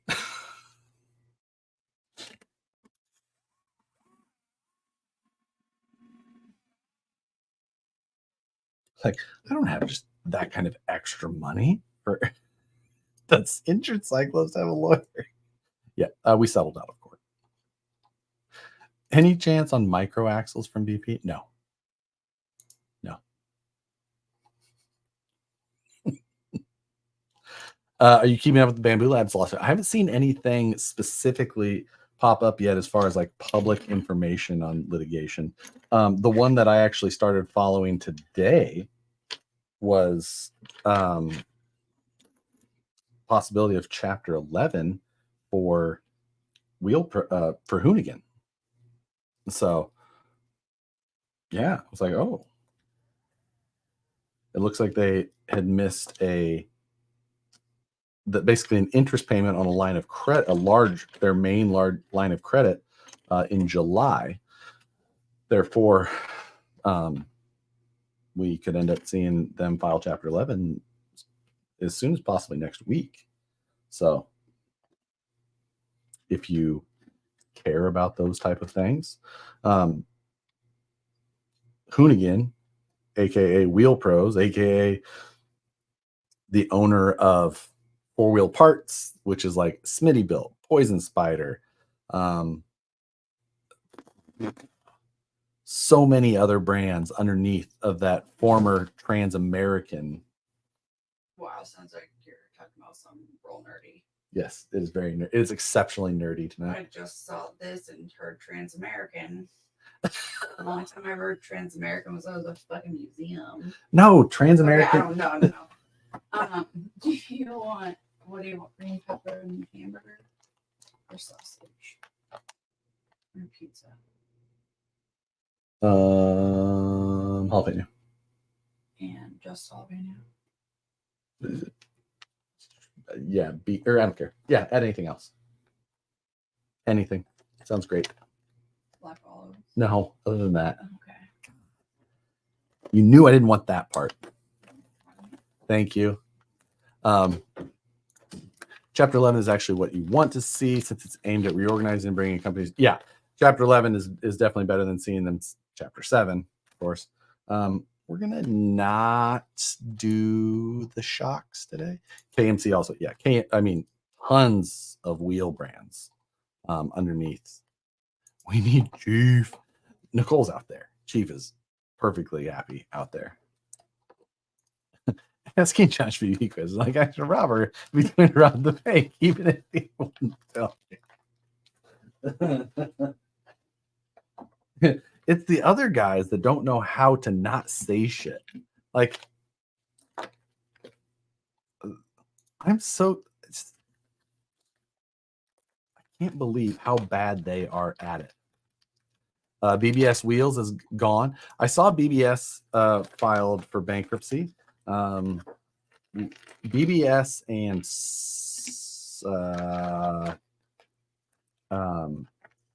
it was one of the Recaro and BBS both. Yep, there you go. Recaro. Yeah. And now I believe it's like a European side or something, or just USA. I can't remember. It's something that has some asterisks. What's the plural of asterisk? Somebody Google that for me. But yeah, I saw that. But the crazy thing with Hoonigan is what they had been doing right up until this point. Like, they were just going ham on stuff. So like,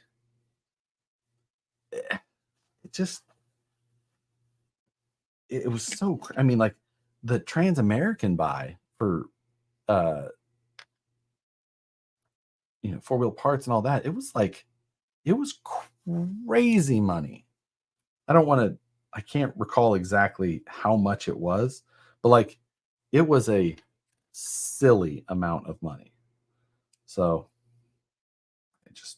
it was so crazy to me. All right, I think I need a 43, a 30, and 35, a 30.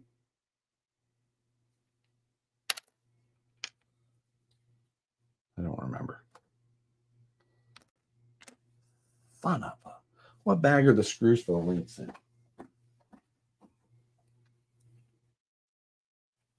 Let's see if it's this one. Let's put those on first. Wheel Pros was my supplier for Eibach also in the late 90s, early 2000s. I mean, they're truly, if they get purchased or dissolved and the names split up, asterisks, that's a hard word to say. Asterisks. Anyway, if they do get bought or dissolved or whatever happens, it will be wild. There was little things like, I think I said Poison Spider, but the Poison Spider name is actually pretty much already been killed off. And the former owner and founder of Poison Spider, his name was Larry McCrae. And Larry posted up on social media a few months ago, something like that. And just saying that, you know, he wanted to like buy it back, buy the name back, buy whatever back, since they weren't producing anything any longer. But they weren't interested in it. They basically just, they were not interested in selling it. They wanted to own it, but they wanted it to be dead. They didn't want to, you know, create their own competitor again by selling it off.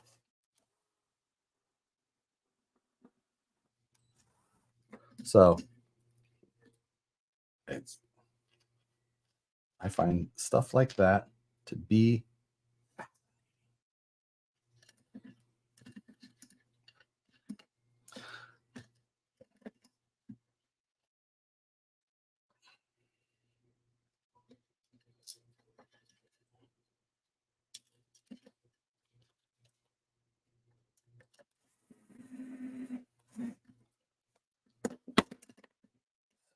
there we go. Upper, lower. That's too long.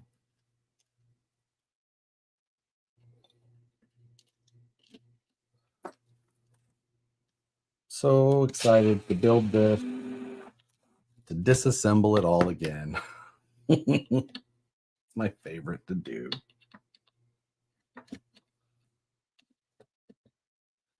Okay. Lower, too low.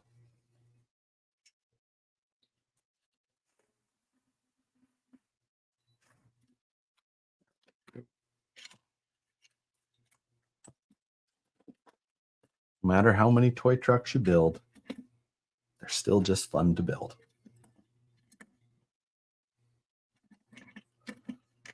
Should go back and try and figure out how many kit builds I've done on, even just on live streams, not even just other videos, or try and figure it out, but just how many random live kit builds I've done on this show or this channel. Going all the way back to Missouri, where I did like a live Yeti, regular Yeti, live Yeti XL, Wraith Spawn.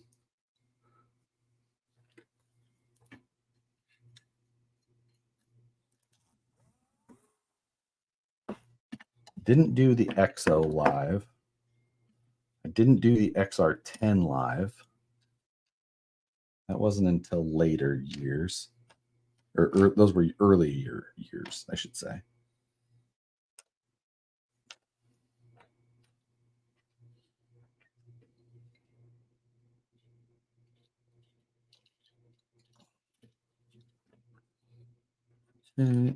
That.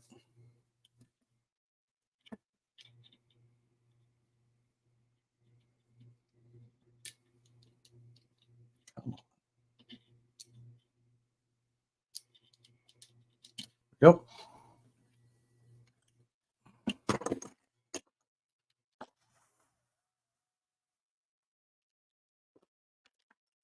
One more down.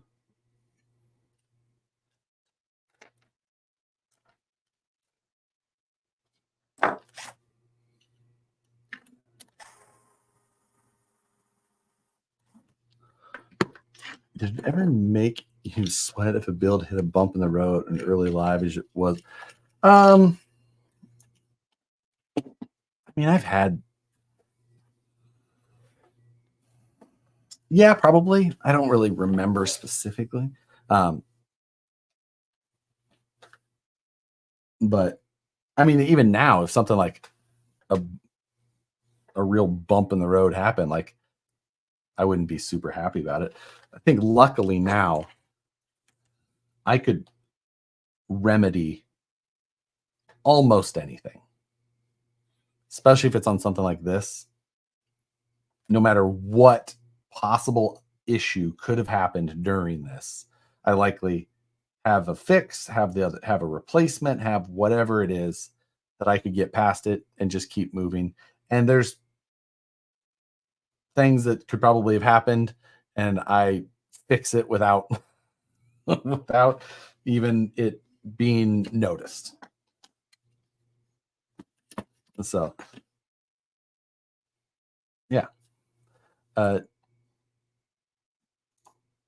Did you ever have a Lego car line?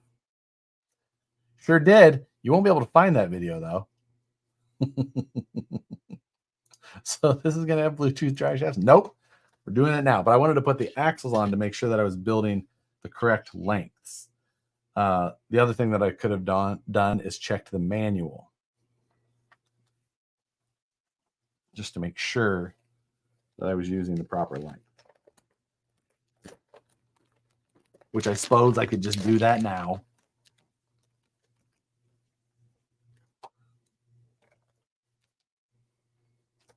Let's see.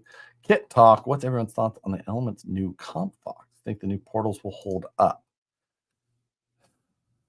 I don't have high expectations on those portals. I really do not, unfortunately. I also am kind of surprised at the cost of that new element kit. For not having, it doesn't have any machined gears. It's got none in the axles at all, portal gears or the ring and pinion. The transmission's all plastic gears.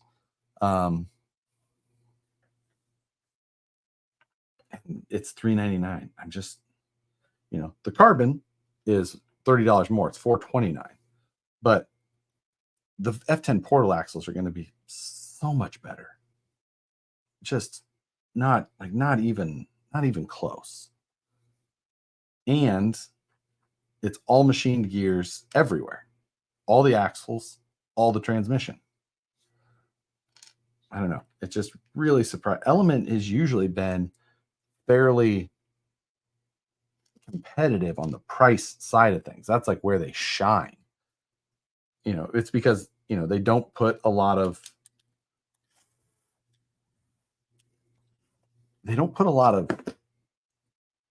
stuff into their trucks.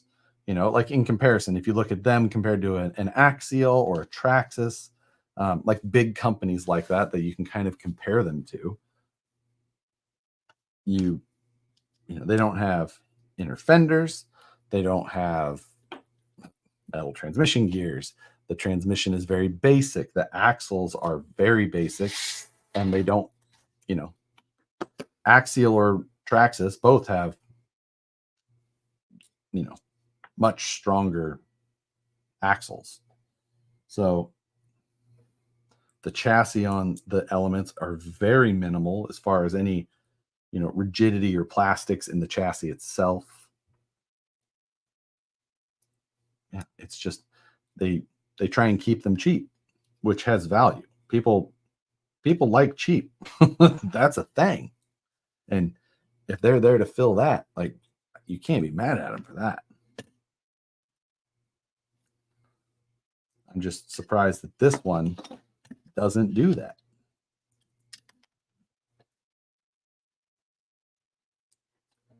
So yeah, I think they missed their target. Do I think that the Artful Dodgers design is going to be decent? That side of it, yeah, I don't think that is a bad part at all. I think, but I think a comp kit like that has a lot to do with the whole package, not just the chassis. It has to be the Artful Dodgers chassis that drove up the cost. I don't think so. I mean, I bet that Artful Dodgers is I would venture to guess that Artful Dodgers is either not getting paid for them at all, which wouldn't surprise me. That happens oftentimes. It's just like, hey, if you want, we'll name this stuff. We'll name this stuff after you, and roll with it if you're good with that.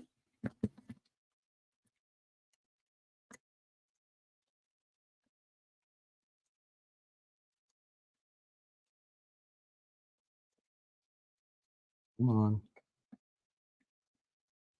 On the right side? Yes.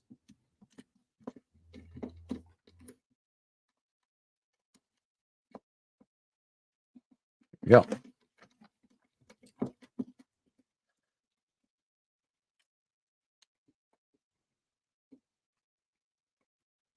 Am I not on the threaded side?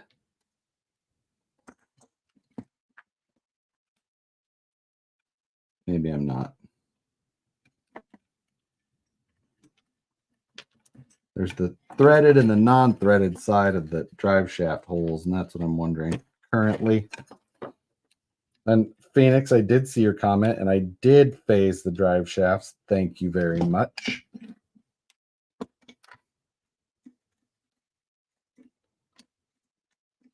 There we go. And there it goes right in. Okay.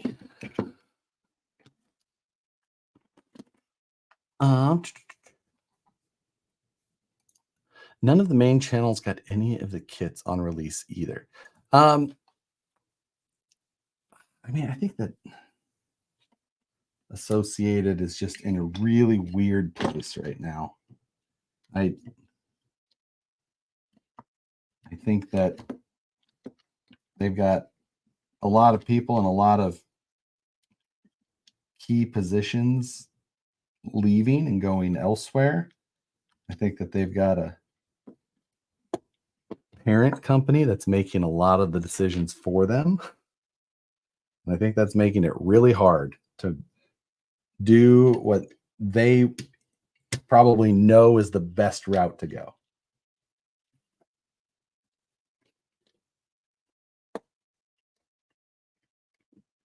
And I know some of those guys, and I've watched where some of the other ones have went.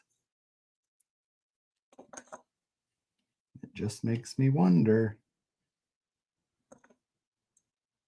Going to put H10 axles on my VRD. Any gearing issues I should watch out for? Or good to go? The gearing, like the axle gearing itself, is basically the same. So you don't have, if you have a VRD carbon, you probably want to go to like a 13 tooth pinion, and you'll probably be just about fine at that point. So that would be about it. What were you?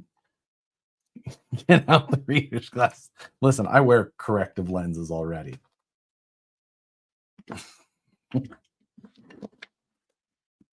My eyesight is trash. I am going to need a headlamp here very shortly, I feel.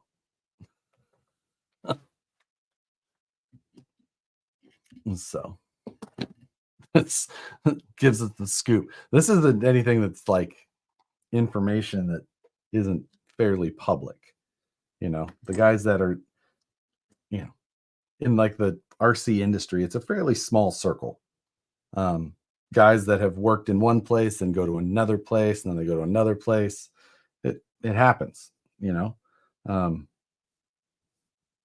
lot of these guys go way back.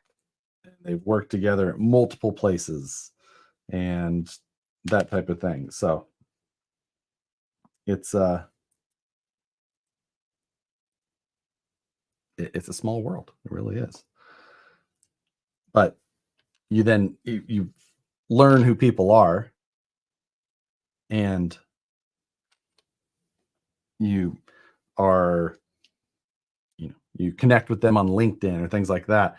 And then when something changes, a job changes or a title changes, you see that pop up. You're like, oh,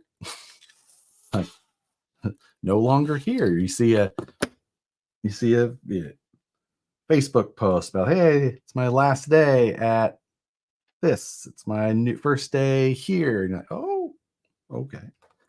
And if you're on LinkedIn, you go and you can find other people who list that they have a job at a same place or things like that. And you just see like, oh,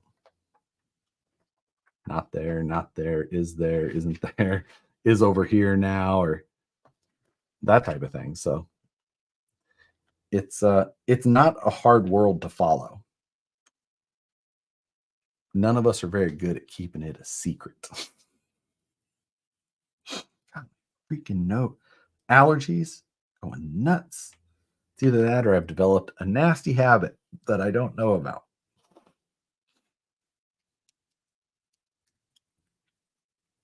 Swear, California allergies have driven me insane since I've been rich and Wyatt.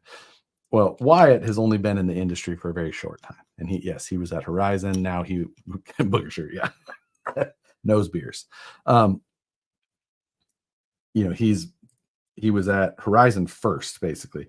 Before that, I think he did that he worked maybe like internship stuff at an off-road company.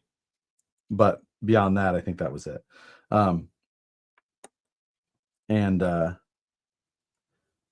But yeah, I mean, Rich, he was at Horizon for a really long time.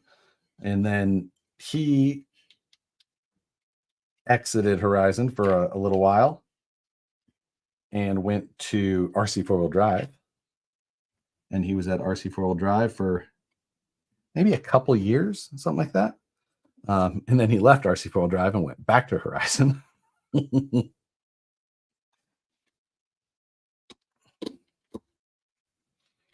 And then, yes, left Horizon after maybe another 5 years or so, and is now at Reefs.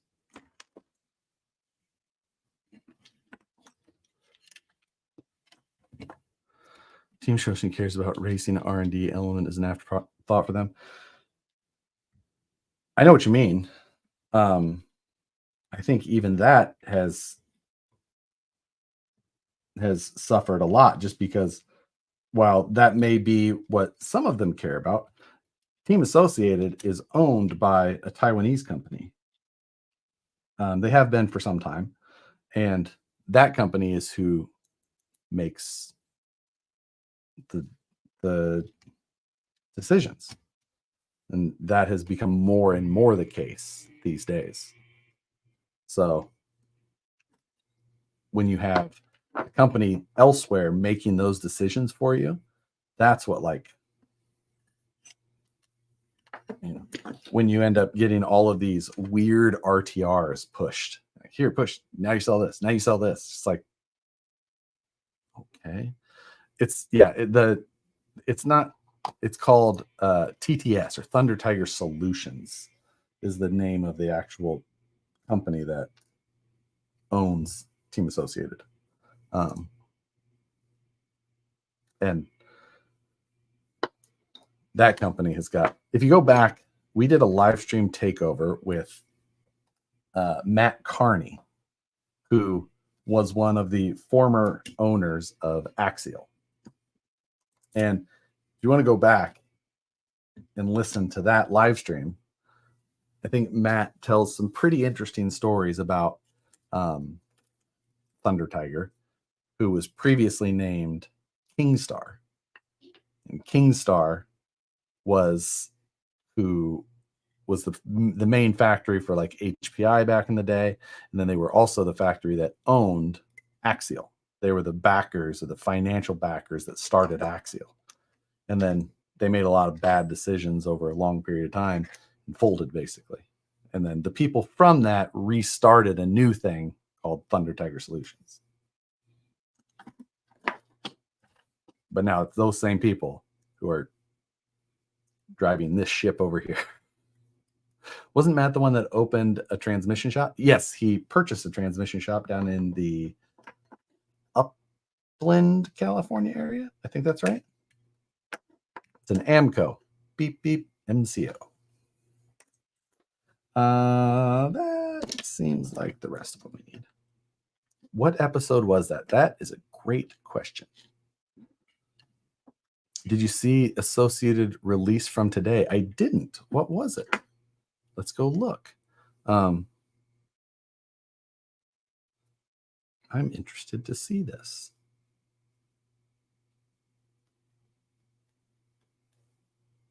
And Let's see.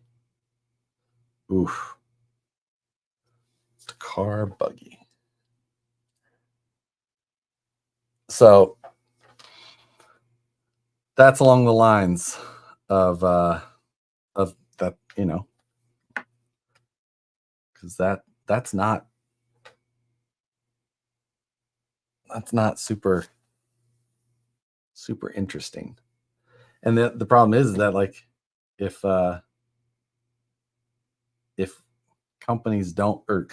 hobby shops don't want to buy that stuff, like, hasn't that been out for a while? They had one like that. It was a red version. And it was called something. It was like the SR or something. Not SR. It was like they had this version, kind of DK10 short wheelbase. But that's that one that is a new version. Oh wow. Yeah. So yeah. You know, they're just trying to push out. And then what the SR7, you guys remember that, their 1/7 scale unicorn platform.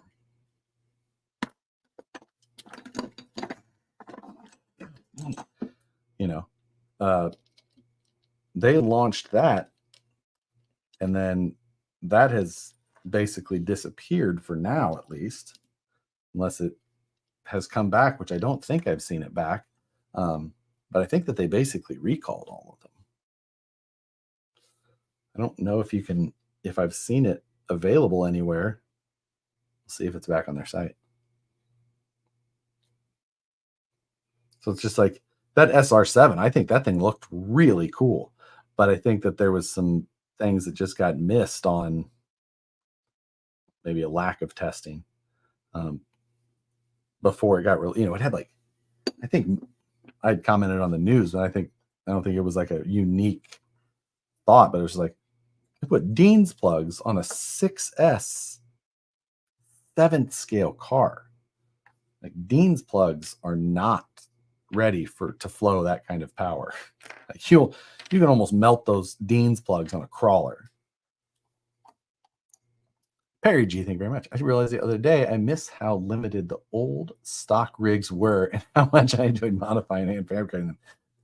That's the thing, Perry. Like, you don't have to miss it. You can just hand fabricate it. Like, we have so much availability to stuff these days. Like, like send, cut, send for, like, if you want to hand fabricate, but you want to make it easier and cooler, like the huge variety of parts. Like, just pick up a builder's kit and hand fabricate anything you want. Like, oh, there's so much cool stuff to hand fab these days. And we have $200 TIG welders now. And, like, oh, there's never been a better time for fabricating. Anytime anybody wants to fabricate, like, man, you could not be coming into a better time. Tools are affordable. The technology has made it cheap to do certain. Oh, that's so cool! Axial did that on the Yeti XL. Oh, they did have a Yeti XL RTR, didn't they? People were running NiCads then. But that wasn't a 6S car? That was like, was that a 4S car though?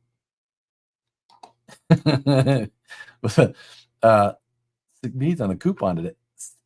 See, that's the stuff right there. Just Dremel it. True, I might need to learn to Perry, like, telling you, man, get that Yes Welder, that 205P Pro. Get it on Amazon. I have an affiliate link if you want to. Whatever. But you can probably get it a little bit cheaper on Amazon. So just go there. Like, get it there. Amazon, you'll have it in a day. It's $200. Yes, you do need a bottle regulator. Like, that's, I shouldn't say 200. Like, $200 is, for the TIG welder parts, as cheap as it's amazing. I know. You still need to try TIG and aluminum TIG. I know I do. Partially, I need to get mine set up on 220, and so I can I don't need to, but I should. Like everything I do, I'm doing out of a standard one. Like it's not even a dedicated 20 amp. Like I'm working out of just basics. I'm not doing anything with anything fancy at all. But almost anybody else's, I bet almost everybody in here has more outlets in their garage. If you have a garage, you probably have more electrical outlets in your garage than I do. My garage has one outlet all the way in the front. And like the one that I'm using is for my garage door opener on the ceiling. So I have a plug that goes up there down to a strip. Just saying. So unplug the dryer and plug the welder. So even